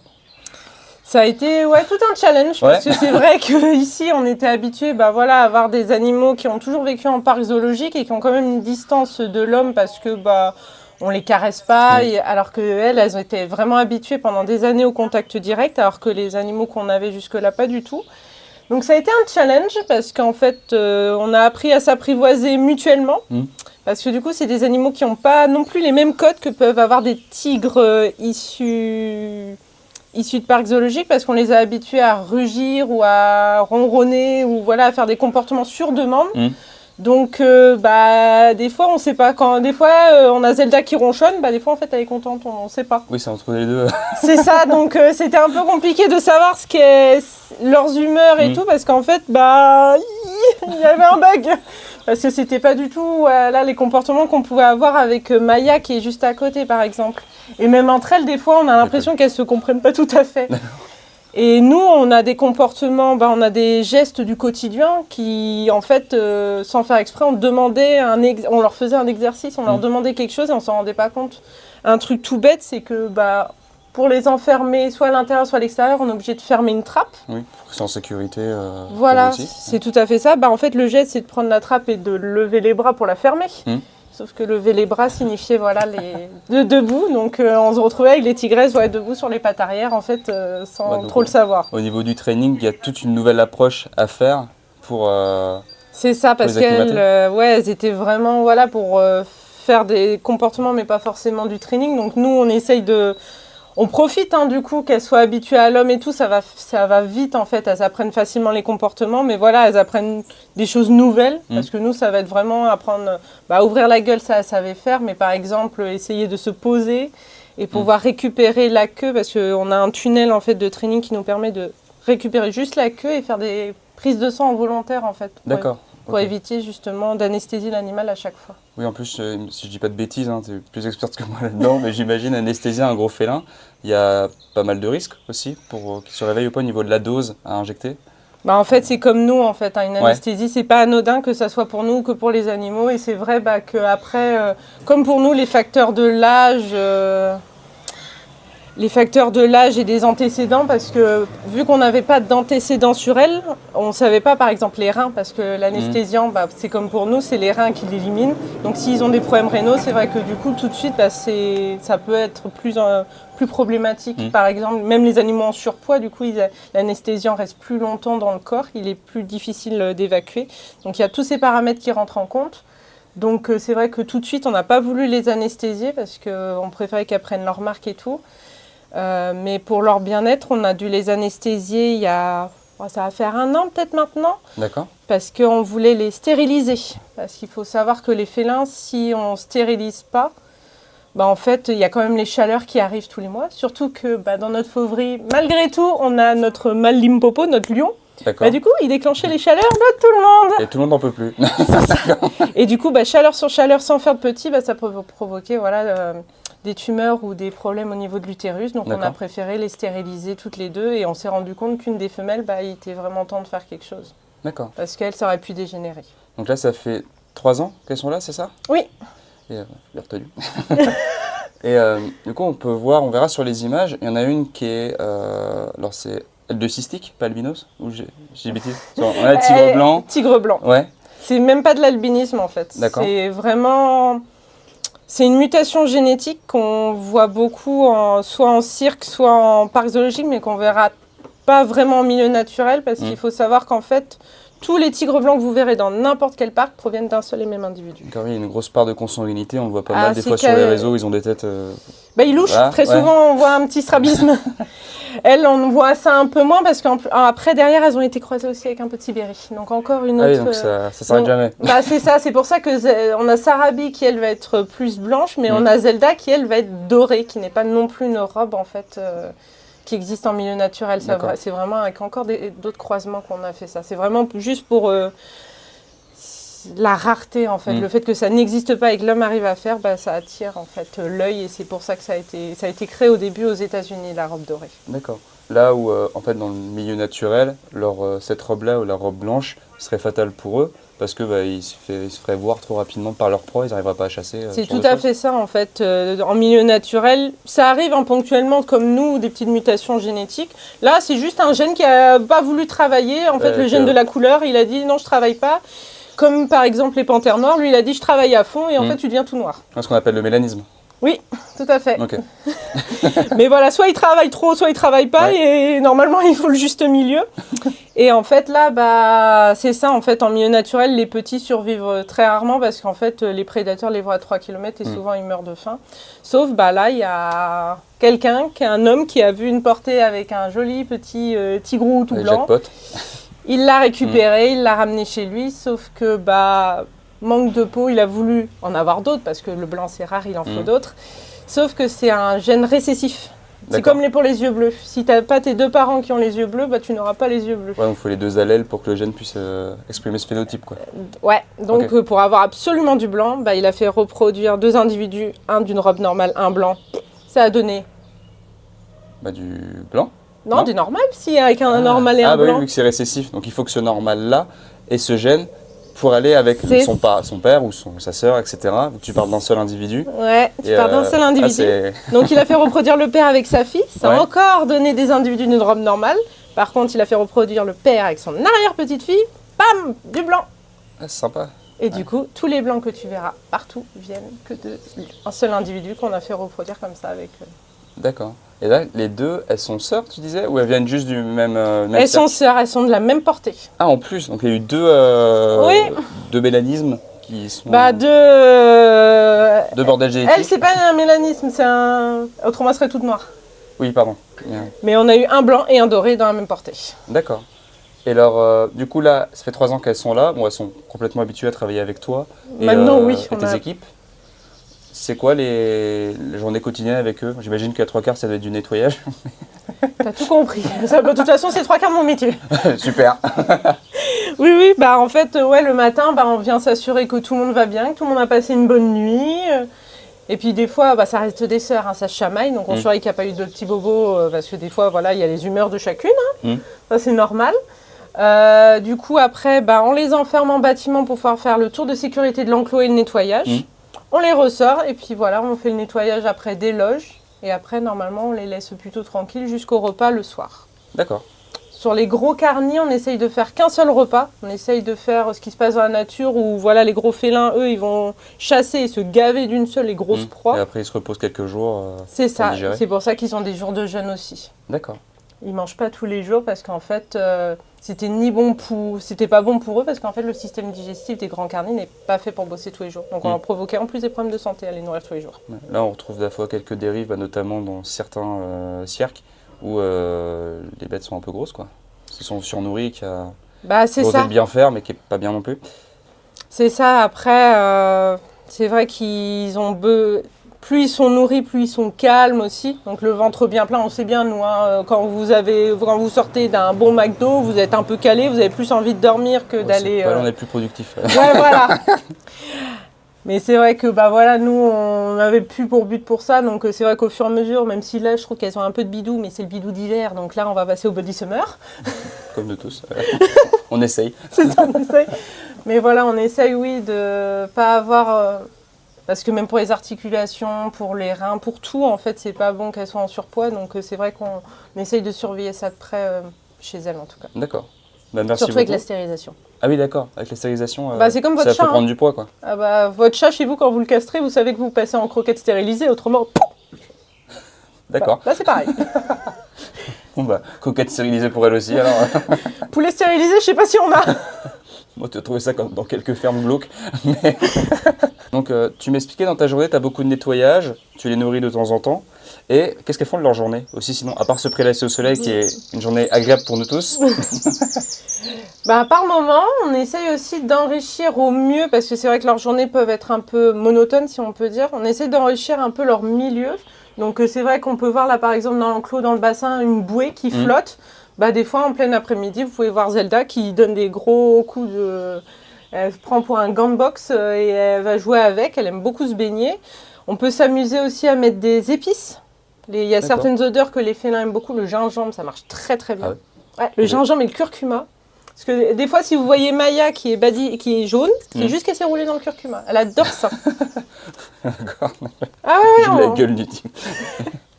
Faut pas rire. Mais ça marche super bien et du coup on peut faire des petits spots différents. On n'en fait pas tous les jours parce que du coup ça perdrait en fait sa valeur de la nouveauté. En fait tous les jours ils chercheraient quelque chose et ça deviendrait banal. Et vraiment de temps en temps on peut mettre aussi du caca d'herbivore. Éléphants ils adorent. D'accord. Comme nous tous. Se rouler, le masque. Ah j'adore. D'accord. Et donc tous ces enrichissements là, c'est dans quel but pour qu'elles s'ennuient pas, éviter certains stéréotypes, ce genre de choses C'est tout à fait ça, c'est qu'on peut avoir chez certains individus, surtout, elles, ça va être un peu plus marqué parce que justement, elles étaient habituées en cirque à travailler quasiment tous les jours sur des exercices. Voilà, elles étaient vraiment travaillées, si je peux dire. Et qu'ici, du coup, nous, on a enlevé tout ça, on n'a pas de contact direct avec elles. On essaye qu'elles récupèrent justement leur comportement le plus naturel possible. Mais quand même, il faut qu'on puisse les stimuler autrement. Et du coup, on essaye de stimuler olfactif, la texture, des bouées. Des fois, c'est des pneus. On essaye de varier. Là, c'est l'imagination des soigneurs qui rentre en jeu parce qu'il faut trouver des choses qui les stimulent sans qu'elles puissent les manger, les avaler ou des choses comme ça. C'est ludique pour tout le monde au final. C'est ça. D'accord. C'est ça, même pour nous. Des fois, c'est du travail parce qu'il y en a qui sont des artistes. Vous verrez dans certains parcs, ils arrivent en tuyau de pompier à faire des tressages qui ressemblent à des éléphants, des rhinocéros. Ah là, c'est la fête. Moi, j'ai juste réussi à faire le cœur de Saint-Valentin. C'est pas mal. Je te fais artiste. Et d'accord, tous ces enrichissements-là, donc dans le but d'éviter l'ennui et aussi de développer des comportements naturels, enfin du moins les faire revenir dans ce milieu-là, tu arrives à, depuis qu'elles sont là, retrouver certains comportements que tu pourrais trouver, par exemple, chez d'autres animaux. Tu parlais des lions, par exemple, qui, j'imagine, eux, ne sont pas forcément issus de cirque. Non. Tu arrives à retrouver le même type de comportement? On a un peu plus de recherche. Au début, c'est vrai qu'elles étaient très ciblées sur nous. Et surtout une. Et l'autre, c'est encore plus compliqué parce qu'on en a une, vu que celui qui les a élevés était un homme, il y en a une qui a beaucoup de mal avec les femmes. Et dans l'équipe, on est aux 3/4 des femmes. Ah, ça aide pas? Ça aide pas. Donc au début, c'était très... Elle est très... Les hommes, elle va être mignonne comme tout. Et elle met la misère aux filles. Vous pouvez même en parler à Sébastien. Sébastien, ça le fait beaucoup rire parce que lui, il va venir. T'as Zelda qui va arriver toute mignonne. Un homme et tout. Moi, je suis à côté. Elle m'ignore ou elle s'en va. Ah, à ce point-là? Ah oui. Ah la vache. Des fois, elle nous a fait tourner en bourrique parce que justement pour aller nettoyer son enclos, on les fait rentrer. Nous, elle va nous bisuter. Carrément. Ah oui, alors que Sébastien va remettre un pied dans la fauverie, elle va rentrer. D'accord, non, mais elle a son caractère. C'est ça, alors que Sarabi, la blanche, elle, c'est Madame Bisounours. Elle aime tout le monde. D'accord. Donc elle, tant que c'est elle qui, du coup, elle veut beaucoup d'attention tout le temps. En fait. Donc c'est vrai que du coup, on essaye de pas trop lui en donner, mais lui en donner un peu, parce qu'en fait, la couper de tout, ça n'aide pas non plus. Ouais, et c'est vrai que les enriches, du coup, ça détourne son attention sur autre chose. Ça la fait chercher, explorer, et c'est déjà mieux pour elle, parce qu'elle, c'est vrai qu'elle cherchait beaucoup, on sentait le contact direct. Zelda, elle le cherchait, mais avec les hommes. Chacun a son envie de contact. C'est ça. Je vois qu'elle nous regarde de loin. Je sais pas si elle nous voit à travers la vitre, mais... Aussi, elle sait très bien qu'on est là. D'accord, ouais. Elle nous guette, tranquillou. Ouais, c'est ça. Juste les petits rayons de soleil là sur les moustaches. Ouais. Pour ces deux tigres, est-ce qu'il y a un soigneur qui est attitré ou alors il y a un roulement histoire qu'ils soient habitués à tout le monde ou je sais pas, quand il y en a qui est en congé, qui puisse s'occuper des enclos, je sais pas. Question con, hein. Mais... Non, mais t'as très bonne question. Ça pourrait être, mais en fait sur l'équipe Carnier, on est 4. D'accord. Donc on fait 4 en tout, mais avec les CP et tout, souvent, ou les repos, on est 3 normalement. Et on a de l'aide, on peut dire 4,5, on a de l'aide d'un autre secteur, on a des polyvalents. Mais on est 4 personnes attitrées au Carni, et du coup on essaye de faire le maximum un roulement en fait. Parce que des fois, Sarabi, elle va avoir plus d'affinités avec certains, Zelda avec des affinités avec le seul garçon que j'ai de mon équipe. Trop bien. Mais voilà, non, on fait un roulement pour qu'elle soit habituée et pas justement si quelqu'un part en vacances, du coup qu'il y ait cette coupure nette et que du coup les tigres soient perdus. Donc on fait un roulement très régulier dans la semaine, elle voit chacun de nous 4. D'accord, ouais, donc histoire qu'elle ne s'habitue pas à une personne, que tout le monde puisse travailler correctement avec elle, quoi. C'est tout à fait ça. Le but c'est ça. Ah bah tiens, je crois voilà, qu'elle va se poser au soleil. La beauté arrive. Donc là, elle pèse combien approximativement les deux? Alors, on va avoir Sarabi qui est au niveau des 110 kg et Zelda qui est un peu plus costaud parce qu'elle a plus pris du côté de Sibérie. D'accord. Et du coup, qui est à 140 kg. D'accord, oui, il y a 3 sous-espèces de tigres, si je ne dis pas de bêtises, non? Tigre de Sumatra, Sibérie et le dernier. En plus, maintenant, ils viennent de rechanger toute la classification, il n'y en a plus que 2. Oh, c'est plus simple pour tout le monde. Donc, ils ont tout remis dans des catégories, ouais. mais voilà. Elle, oui, on va avoir plusieurs mélanges derrière. D'accord. Et qu'on ne saura pas exactement... Comme ça fait des années que le tigre blanc a été créé, si je peux dire, et du coup, il a été croisé à gauche et à droite, en fait... Ouais, c'est un mix des deux, on ne sait pas trop, quoi. Ou mix de plus, à mon avis. Ah oui. Ok. Ah oui, je pense qu'au fur et à mesure, je pense que tu as toutes les espèces les sous-espèces de tigres qui sont dans le tigre blanc maintenant. D'accord. Leur devenir, ici au parc, le but c'est qu'elles finissent leur vie tranquillou, enfin il y a encore plein d'années à vivre j'espère, mais tranquillou au parc, qu'elles soient chouchoutées, qu'elles puissent... C'est tout à fait ça. Ici, les animaux qui sont issus de refuge, ils sont là pour zéro but repro, parce que comme je vous l'ai expliqué, génétiquement, C'est le bordel. c'est un bordel monstre et on peut du coup on polluerait en fait même de la génétique qu'on essaye de préserver au maximum avec justement les espèces qui sont issues des programmes d'élevage. Donc là, c'est vraiment une douce retraite en fait. D'accord. Et là, elles ont quel âge, les deux? 11 ans. 11 ans, et ça vit alors combien de temps alors en parc zoologique oh là là. Et ça vit combien de temps en parc zoologique, un tigre? Bah, on peut aller jusqu'à une vingtaine d'années. Mais c'est plus d'accord. autour des 15-16 ans, c'est déjà un bel âge, et 20 D'accord. ans, c'est exceptionnel. Mais c'est vrai que nos félins ici, ils sont les lions, c'est pareil, normalement comme à peu près comme âge, et leur mère a fait jusqu'à 21, donc s'ils ont D'accord. la même génétique que leur mère.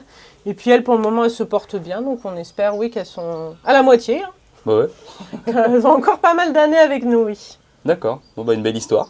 Bah ouais, on espère, oui, qu'elles continuent tranquillement. Hein. Mais oui, c'était un challenge comme idée. Parce que c'est vrai que y a pas beaucoup de parcs zoologiques, je pense, qui ont ce côté refuge avec des animaux de cirque. Parce que c'est vrai que du coup, c'est pas des animaux, on ne sait pas comment ils vont arriver. Parce que les animaux de cirque, il y en a certains, oui, qui peuvent être dégriffés, édentés, ou voilà. Nous, elles sont arrivées, elles étaient très bien, hein, il n'y avait aucun souci. Ouais, vous avez eu de la chance sur ce niveau-là. Ouais, on prenait bien soin d'elles, ça se voyait. C'était juste, il y a eu la transition en fait qui a peut-être été un peu brutale parce qu'elles ont perdu leur papa. Et du coup, et puis le perte de contact physique, si je peux dire. Et du coup, ça a été un peu brutal. Les premières semaines ont été compliquées et maintenant, on a pris notre rythme, elle et nous. D'accord. Mais c'était à nous de nous adapter à elle et pas l'inverse, là. Oui, bah oui. Oh bah beau boulot. Merci. J'aime bien le compliment. Donc là, tu nous parlais d'enrichissement pour les tigres. Et au sein du parc, vous faites aussi du training médical, donc en medical training en anglais. Quel accent? Merci, j'ai fait allemand et les deux, aucun rapport. Du coup, en quoi ça consiste alors? C'est en fait, on essaie de faire apprendre certains comportements médicaux à nos pensionnaires, avec une récompense bien entendu, parce qu'ils ne vont pas le faire sur demande. Très souvent, c'est la nourriture. Hein. On sait très bien que les animaux, c'est quand même des grands gourmands. Donc, ça marche très, très bien avec la nourriture. Ça peut être tout, en fait. On leur apprend, par exemple, à ouvrir la bouche. Ça nous permet de vérifier les dents. Ça permet aussi de vérifier au niveau de la langue, parce que chez les félins, en fait, les premiers symptômes qu'on peut avoir pour une insuffisance rénale, c'est des petits ulcères au niveau de la langue. D'accord. Donc, ça peut nous donner une indication assez rapide. Donc, on leur apprend, par exemple, à ouvrir la bouche. On les apprend à se coucher et à se laisser toucher au niveau de la queue pour les félins parce qu'on arrive à certains à récupérer la queue et à faire des prises de sang au niveau de la queue. Sans qu'ils disent rien parce qu'ils sont habitués à. C'est ça, Okay. ça se fait sur du long terme. Hein, et puis certains individus, ça va plus vite que d'autres, mais voilà, on les apprend déjà à aller dans un tunnel de training. Après, on les apprend à se coucher, on les apprend à ne plus bouger. On les apprend à se laisser toucher la queue et tout, à récupérer la queue et à la faire sortir par une petite trappe pour se mettre nous en sécurité. C'est pour ça qu'on fait des prises de sang à la queue parce que normalement on est à l'opposé de tout ce qui peut être dangereux. Et après on les habitue au bruit de la tondeuse. On les habitue à être tondus, on les habitue à être juste piqués comme ça, on fait des faux piquages et après le jour J, prise de sang. Et il dit rien, il est content. C'est ça parce que pendant que la vétérinaire est au niveau de la queue, toi t'es au niveau de la bouche. Voilà. Et à chaque fois qu'elle fait quelque chose de bien, tu nourris, elle sent quasiment rien en fait, on la désensibilise à toutes les étapes, donc elle en fait ça devient banal et elle a la manger, elle est très ravie. Donc ça consiste pour tout ce qui est du coup medical training, un entraînement animalier pour que lorsque tu vas faire des prises de sang, X petite intervention médicale sur l'animal qui rechigne pas et qui se laisse faire. C'est tout à fait ça. Ouais, c'est ça et on essaye de faire ça au maximum pour les animaux parce que ça nous évite de faire des anesthésies en fait parce que des fois pour faire une prise de sang, Une anesthésie, c'est pas anodin, alors que le faire en volontaire, bah, du coup, ça nous évite d'anesthésier l'animal, le surveiller, faire attention au réveil, la respi et tout. Ça met beaucoup moins en danger l'animal, donc c'est vrai que du coup, on leur apprend à ouvrir la bouche, les prises de sang, les vaccins en volontaire, parce que ça nous évite aussi de les flécher, parce que certains animaux sont pas habitués, on est obligé de les flécher. Donc, et puis c'est pas simple à faire en plus, faut se retirer aussi. C'est ça, et puis c'est pas agréable pour l'animal. Nos tigresses sont habituées, notre panthère nébuleuse est habituée, ils sentent même pas l'aiguille. Ils sont tellement contents à manger que ils calculent même pas. Maintenant, ils calculent même plus le vétérinaire à côté. D'accord. Donc, on les apprend à monter sur une balance aussi pour surveiller leur poids. On essaye là sur la fauverie, on essaye de travailler aussi de mettre les griffes à la grille pour qu'on puisse surveiller parce que chez nos lions, ils ont du mal à user en fait les pouces. D'accord. Parce que normalement, c'est ce qui sert à attraper la proie. Ouais. Donc c'est vrai que chez nous, c'est un peu plus compliqué la proie est déjà morte. Donc on essaye de remettre des troncs et tout, mais c'est vrai qu'ils font beaucoup les griffes de devant, mais pas beaucoup les pouces. Donc c'est vrai qu'on surveille régulièrement parce que notre mâle et notre femelle, ça arrive tous les 2-3 ans où on doit anesthésier justement pour user les griffes. Maintenant, ça se décale parce qu'avec l'âge, ça pousse moins vite. Mais on a une surveillance à ce niveau-là, par exemple. D'accord. Chez les phoques, ils font aussi d'autres trainings, des échographies, on essaye de faire. Sur les binturongs, c'est ce qu'on travaille avec notre femelle parce qu'on espère une gestation. Ah, cool. Donc on essaye de l'habituer, elle est en train de manger, puis la veto, elle est en train de tâter le bidou. On va voir ce qui se passe.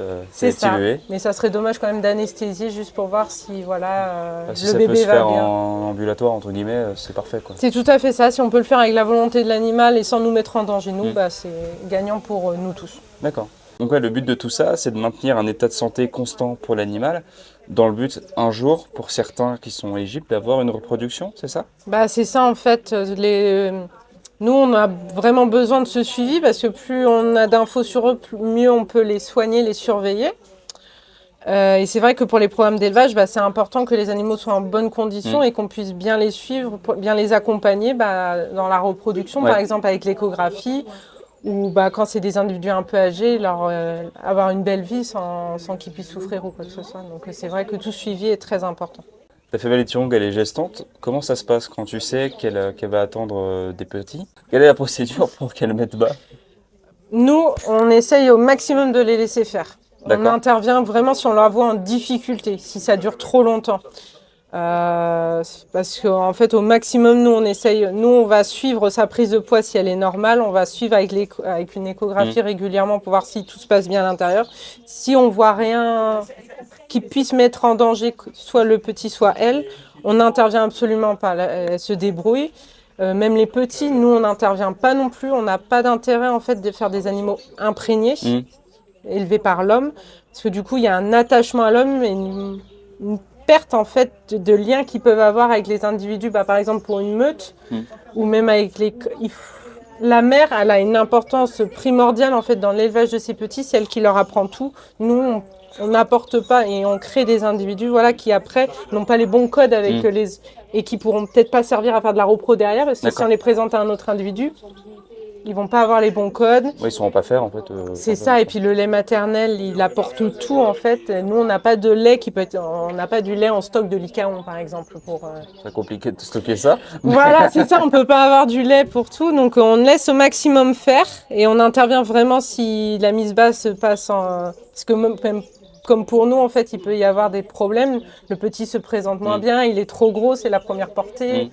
Les primipares, on sait toujours qu'il peut y avoir une perte. On sait qu'il y a souvent des morts, mais on n'intervient quand même pas. C'est la mère qui décide.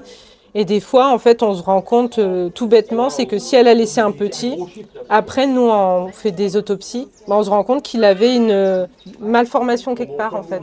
Et la mère le sait. Et elle l'a mis de côté exprès parce qu'elle a préféré donner toute son attention aux individus où elle sait qu'ils iront, en fait, jusqu'à l'âge adulte. Ils ressentent beaucoup plus les choses que nous. Si elle a décidé de le mettre à côté, nous, on n'intervient pas parce qu'il y a une raison et elle le sait très bien, la mère. D'accord. Et le but derrière tout ça, c'est que ces petits puissent être placés dans d'autres parcs, peut-être des programmes qui existent, des trucs ? C'est tout à fait ça. Nous, on fait partie d'un programme d'élevage. On a plusieurs EEP. Chaque espèce un programme d'élevage avec un coordinateur qui, lui, du coup, a la base de données. Par exemple, pour les lycaons, il connaît... la génétique de tout le monde. C'est ça, il a la génétique de tout le monde et c'est lui qui nous dit quelle femelle va avec quel mâle. On ne décide absolument rien, nous. Parce que lui, il sait comment éviter la consanguinité. Le but de départ, c'est de garder la meilleure génétique, donc éviter le maximum la consanguinité, parce que notre but, c'est qu'un jour, on puisse réintroduire ces individus. On l'espère, en fait. C'est vraiment ce qu'on veut, mais il ne faut pas polluer, en fait, la génétique qu'il y aura en milieu naturel. Le but, c'est de l'aider quand le milieu le permet, parce que voilà, on sait qu'avec le braconnage, la déforestation et tous les soucis... c'est vite compliqué. C'est ça. Mais il y a des programmes qui fonctionnent.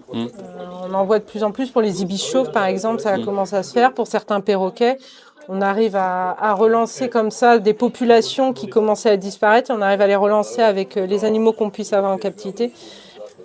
C'est ça, on est une banque génétique. D'accord, ouais. On essaye de préserver les espèces du mieux qu'on peut, en tout cas. On sait que la captivité n'est pas forcément l'idéal, mais...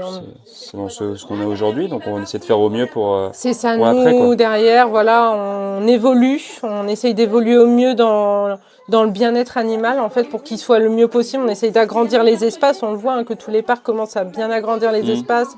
On a vraiment une idée de bien-être. Donc on essaye vraiment d'améliorer ça pour justement améliorer aussi la qualité de vie des animaux, la reproduction et que du coup les EP, les programmes d'élevage puissent continuer. D'accord. Mais c'est vrai que les animaux, du jour au lendemain, le coordinateur peut dire tel individu part à tel endroit. Nous, ils nous appartiennent pas les animaux, donc on est vraiment dépendants. C'est eux qui décident. Donc nous, en tant que soigneurs, on essaye de pas s'attacher non plus trop aux animaux. On sait souvent quand on a des petits, par exemple là, on sait qu'on a des bébés pandas qui au mois de mai vont sûrement partir dans d'autres parcs parce que on a eu le cas aussi l'année dernière parce qu'on sait que les pandas, nous on a un groupe pro qui marche bien et qui est recherché pour sa génétique, donc on sait qu'il faut pas trop s'attacher. Et on sait c'est pour le mieux. C'est ça. C'est dur en tant qu'humain, mais bon. C'est pas l'individu en tant que tel, c'est vraiment l'espèce. Ouais, je vois. Merci beaucoup pour ton temps en tout cas. Merci à vous en tout cas, c'est fort agréable et bien marrant. Ouais. On rigole bien.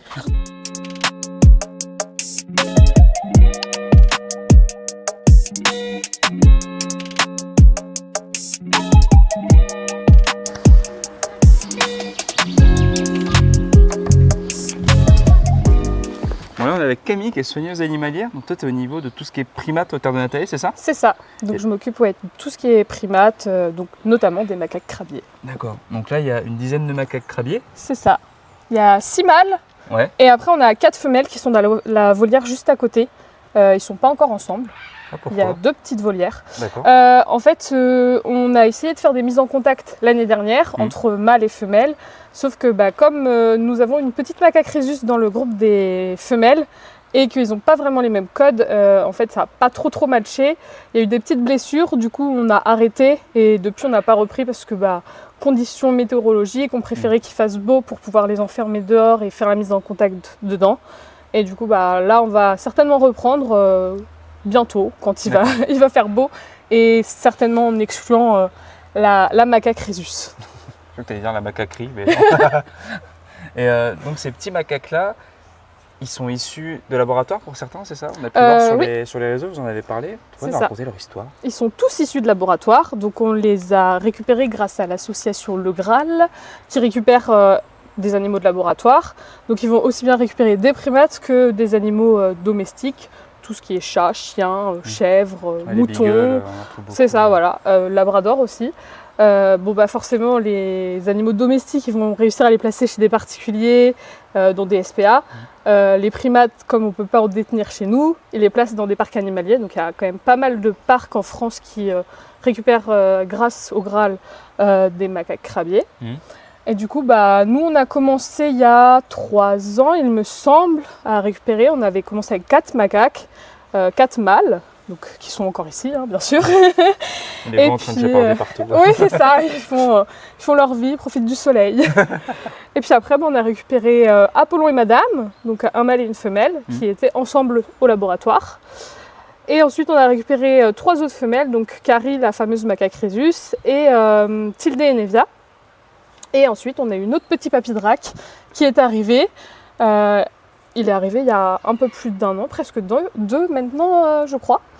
Et du coup, on a décidé de faire un groupe mâle, un groupe femelle, pour ensuite pouvoir les mettre en contact. Bon, du coup, qui n'a pas, pour l'instant, pas encore marché, mais on espère pouvoir les mettre tous ensemble un jour, pour qu'ils profitent vraiment tous de ce grand espace. Et après, essayer aussi d'agrandir pour qu'ils aient encore toujours plus d'espace. D'accord. Et du coup, c'est les animaux qu'on retrouve souvent au laboratoire? Oui, il y a même des endroits d'élevage de macaques crabiers, notamment à l'île Maurice, qui sont destinés justement pour les laboratoires. Il faut savoir qu'ils sont passés il n'y a pas si longtemps que ça en danger sur la liste rouge, parce que en fait, tous les macaques qui étaient comptabilisés, c'était aussi les macaques de labo, les macaques qui étaient en élevage, et en fait ceux qui sont dans la nature, ils sont vraiment très très peu maintenant. Donc maintenant ils sont en danger, donc on essaye d'y faire attention, de les protéger. Et pour ceux qui sont aux terres de Natae, il y a une logique de reproduction avec eux? Pas du tout, du coup ils sont tous castrés, stérilisés, parce que justement ils ont déjà vécu une vie de laboratoire, donc on estime que maintenant il faut les laisser tranquilles. Et de toute façon, après, pour conserver l'espèce, il y a quand même des programmes d'élevage.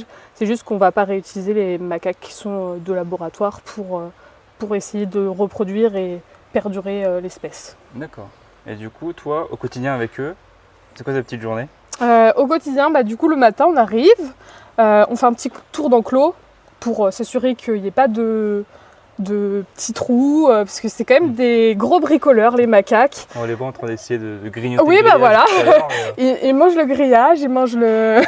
Alors, le grillage est résistant, donc ça va. J'ose espérer. Mais oui, du coup, on fait quand même un tour tous les jours pour vérifier qu'il n'y ait pas de trous, parce qu'ils creusent aussi.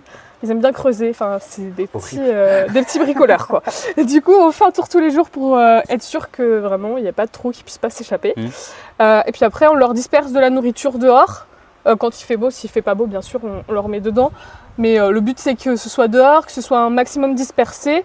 Il y a plein d'enrichissements, il y a des bidons, il y a plein de zones de cachette, des Scooby-Doo. Il y a plusieurs plateformes. On essaye vraiment d'étaler ça le plus possible pour un peu recréer cet instinct naturel de chercher sa nourriture et de ne pas juste avoir tout servi sur un plateau d'argent, que ça leur dure 2 secondes à manger et que du coup, après, ils s'ennuient un petit peu. Donc du coup, là, ils ont à manger et puis après, donc forcément, je les sors une fois que j'ai mis la nourriture. Et puis après, moi, je m'occupe de nettoyer l'horloge parce que c'est des bricoleurs, mais ils sont aussi un petit peu sales. Voilà.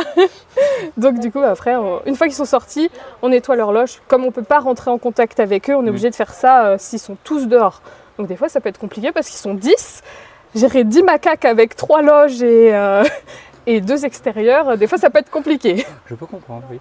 Des fois, ils ne veulent pas tous sortir. On a du coup Drac qui est un peu isolé. Bon, c'est le papy, il fait sa petite vie tranquille dans son coin, il est très très dominé. Et du coup, il n'a pas envie d'avoir d'embrouille avec qui que ce soit, donc en fait, il essaye un peu de se mettre dans son coin. Sauf que du coup, ça passe par je préfère rester dedans plutôt que dehors, comme ça je sais que dedans, les garçons ne vont pas y aller vu qu'ils vont être dehors. Et du coup, ils préfèrent être dedans, mais du coup, nous, on ne peut pas forcément nettoyer, quoi. D'accord, c'est une organisation pour essayer que tout soit propre et qu'il n'y ait pas donc quand il fait beau, ça nous aide. Oui. Quand il fait pas beau, c'est plus dur. Et vu qu'on est en Bretagne. Voilà, c'est presque vrai. Hein. Mine de rien, dans les laboratoires, ils aiment autant leurs animaux que nous, on les aime. C'est juste qu'ils s'en occupent différemment, quoi. Ouais, tout dépend des lieux, des expériences faites aussi. Oui, c'est ça. Et d'accord, c'est vraiment du cas par cas, limite, par macaque. Oui, et puis par laboratoire aussi. Hein. C'est comme les parcs, hein. Il y a des bons parcs, il y a des mauvais parcs. Et le laboratoire, c'est pareil. Il y a des bons laboratoires, enfin bons entre guillemets, et des mauvais. D'accord, ouais. Voilà. Et du coup, ces petits macaques-là, on en parlait un petit peu en off avant, mais on en retrouve aussi quand, mettons, je sais pas, tu pars voyager en Thaïlande, au Vietnam, c'est ceux qu'on va retrouver des fois dans des endroits assez touristiques. C'est ça.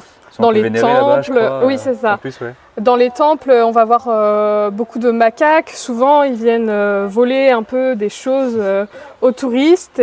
Et du coup, ce que je disais tout à l'heure, ils aiment bien faire monter les enchères quand c'est quelque chose de valeur. En fait, ils savent reconnaître. Je ne sais pas comment ils savent, mais ils savent reconnaître si ça a de la valeur aux yeux de la personne ou pas. Et donc forcément, ils vont essayer de quémander un peu plus de nourriture pour pour échanger contre le bien du touriste. Ils sont très très intelligents. Ils savent aussi se servir d'outils dans la nature. On peut voir des fois, ils se servent de cailloux, de bâtons. Donc ils sont quand même extrêmement intelligents. Du coup, ça rend peut-être leur captivité, entre guillemets, du moins leur gestion au terre de Nathalie assez compliquée des fois. Justement, il faut bien gérer qu'il n'y ait pas un petit trou quelque part qui puisse C'est s'immiscer. ça, ils sont tellement intelligents et tellement bricoleurs qu'il faut faire attention à la moindre chose. C'est ceux pour lesquels ça va être le plus compliqué de faire des enrichissements.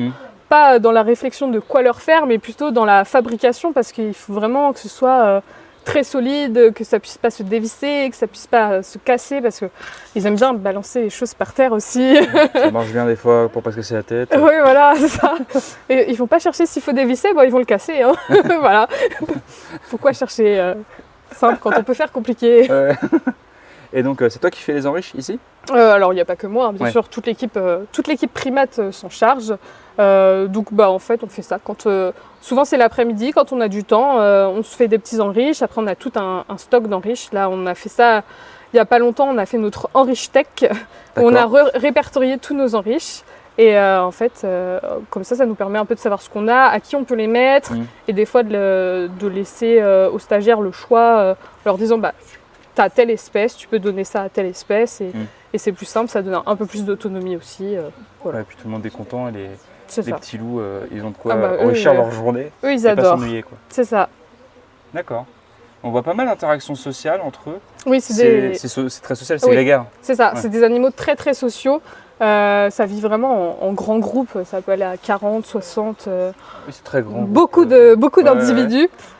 Souvent, ça va être les femelles qui restent ensemble et les mâles qui, quand ils viennent à l'âge adulte, qui vont aller se faire un peu leur groupe familial.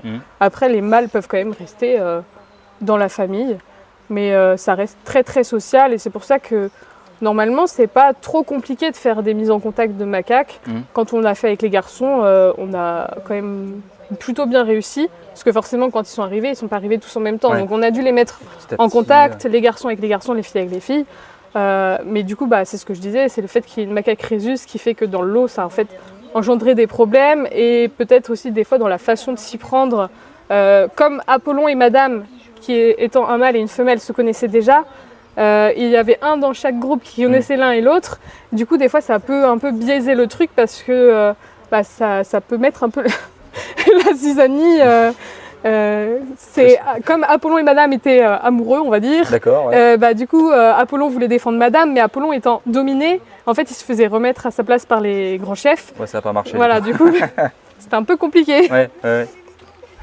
Non mais. Et ils aiment beaucoup écorcer les branches. Là, vous voyez, la branche, elle est toute lisse, toute écorcée. Ils adorent ça dans la nature. Ils vont manger beaucoup de petits bourgeons, de branches, de feuilles. Donc, c'est herbivore comme espèce? c'est omnivore. Ouais, comme nous, en fait. Ouais, en fait, ils vont manger... faut savoir que macaque crabier, ça vient du fait qu'ils vont vivre, une petite partie de la population va vivre sur les côtes de l'Indonésie. Et du coup, ils mangent les crabes, les crustacés, les poissons. Donc d'où leur nom en fait de macaque crabier. Et du coup, ils vont manger des crustacés, des protéines, ils vont manger des petites proies. Des fois, on les voit, ils ont attrapé des petits oiseaux. Après, ils vont manger des fruits, des légumes, des feuilles, des bourgeons, des insectes. Ils mangent vraiment de tout. Nous, ici, on leur donne que des légumes, pas de fruits, parce que nos fruits domestiques, ils sont beaucoup plus sucrés que les fruits qu'ils vont trouver dans la nature sauvage. Et du coup, ça pourrait causer un peu d'obésité, du diabète ou alors des caries, une mauvaise dentition. Donc du coup, on aura supprimé les fruits pour mettre que des légumes, mais nutritivement, ils ont tout ce qu'il faut. C'est juste qu'en fait, leurs fruits à eux, pour nous, c'est un peu des bonbons, quoi. Donc, je comprends, donc on leur laisse pour quand c'est des occasions comme les médicaments, au moins on est sûr qu'ils puissent prendre leurs médicaments, vu qu'ils ont rarement des fruits. Et voilà, c'est tout. D'accord. On a parlé avec Alex, donc, dans le secteur tigre, du medical training, ce genre de choses. Oui. T'en fais aussi pour les petits macaques? Alors on en a fait, quand ils étaient, quand ils sont arrivés, ils n'étaient pas dans ce bâtiment-là, et du coup il fallait qu'on transfère d'un bâtiment à l'autre, donc il fallait qu'on les mette en caisse. Et donc en fait on avait fait du training pour les mettre en caisse. On en a eu 2 ou 3 sur 6 sur 5. Parce qu'à l'époque, Drac est arrivé et le bâtiment était déjà fait. Ouais. Et du coup, on a réussi quand même à en avoir 3 sur 5 en caisse. Ok. Donc c'est plutôt pas mal. Alors, il faut savoir qu'en plus, le training, on l'a fait un peu au dernier moment, où genre c'était 1 ou 2 mois avant qu'ils doivent être... Ouais, il n'y avait pas trop le temps de... Oui, on n'avait pas beaucoup de temps. Et puis, une fois qu'il y en a un qui a vu qu'il s'était fait que le premier s'était fait enfermer, après, pour le reste du groupe, ils se sont dit « Oh mince, ça sent pas bon, on n'a plus trop envie d'aller dans cette caisse. » D'accord. Donc, il me semble qu'on avait réussi à en avoir 2. J'étais pas là ce jour-là, mais j'avais participé au training quand même. Et du coup, on a fait ça. Après, on essaye, donc avec eux on le fait pas encore parce que du coup la disposition des loges le permet pas encore, mais on fait les pesées chez les autres primates. C'est juste que là la petite loge qui permet de faire les pesées est côté des filles, et comme du coup tout le monde n'est pas encore ensemble, en fait on pourrait peser que les filles. Donc voilà. D'accord. Et après sinon, c'est tout ce qu'on a fait pour l'instant, mais on a pour projet de faire encore d'autres trainings et essayer de poursuivre quand même le training caisse, donc la pesée, et peut-être faire des prises de sang aussi. Et on les a désensibilisés aux lecteurs de puces, parce que c'est un grand bâton un peu type sabre laser, un peu impressionnant. Oui, je peux comprendre. Et comme on avait besoin de lire les puces pour être sûr que la puce correspondait bien au bon individu, et du coup en fait on a essayé de les désensibiliser parce qu'ils en avaient peur. Et donc on a fini par réussir à lire les puces de tout le monde sans que personne n'ait peur, en volontaire. Qu'ils puissent être à jour C'est ça, pour les dans leur registres. papier. C'est ça. Bon, c'est une super belle histoire pour eux, on voit qu'ils sont en train de s'enlever les petites puces, les petits C'est trucs. ça. Alors faut savoir que quand ils s'épouillent, Ouais. ils ne s'enlèvent pas les puces ou les poux. Mais qu'est-ce qu'ils font alors? En fait, principalement c'est pour créer du lien. C'est leur manière à D'accord, eux de créer du lien social, enfin vraiment de resserrer les liens entre eux. D'accord. Après, un câlin. Oui, c'est ça, ou ok. des petites papouilles, des trucs comme ça. D'accord. Eux, c'est leur façon à eux de créer du lien. Et après, quand des fois ils s'épouillent, ils peuvent aussi s'enlever des petites peaux mortes. D'accord. Mais ça reste assez rare que ce soit pour les puces ou pour les poux. C'est plus. Oui, on c'est aime ça, plus pour créer du lien qu'autre chose. Après, des fois, oui, il y a des petits parasites, ils se les enlèvent, mais à la base, c'est plus pour créer du lien entre eux. Du coup, ça reste des animaux quand même assez propres en général. Ils prennent soin d'eux. Alors, ils prennent soin d'eux, oui. De l'horloge, un peu moins. Heureusement que tu es là. C'est ça, heureusement que je suis là pour nettoyer, parce que sinon, faudrait pas trop leur faire confiance, mais sinon, oui, ils restent assez propres. Bon, après, ça reste des animaux sauvages. Hein. S'ils ont un caca sur le pied, eux, ils n'ont pas grand-chose à faire. Hein. Ça va pas leur changer la vie. Mais oui, ils aiment bien se toiletter, s'épouiller. Et ils ont un beau pelage et ça se voit. Oui, ils sont tout brillants. C'est ça. En train de nous regarder, un qui est en train de s'endormir. Et en train de sombrer. Voilà, oh, dur la vie. Ouais, Oh là là. c'est dur la vie de macaque. Merci beaucoup en tout cas pour ton témoignage. Merci à toi. Et merci à tous d'avoir suivi cet épisode très spécial des Échappés. On était aux Terres de Natae toute la journée. Merci à eux pour leur accueil. Et si jamais ce podcast vous a plu, alors que vous soyez sur Spotify ou sur YouTube, n'hésitez pas à vous abonner, à laisser 5 étoiles aussi si vous êtes sur Spotify, un petit commentaire aussi pour savoir si l'épisode vous a plu, ce que vous aurez aimé voir pour la suite. Et je vous mets également tous les liens pour aller visiter les Terres de Natae directement dans la description. C'est en dessous. Et merci encore à eux et à la prochaine. Salut!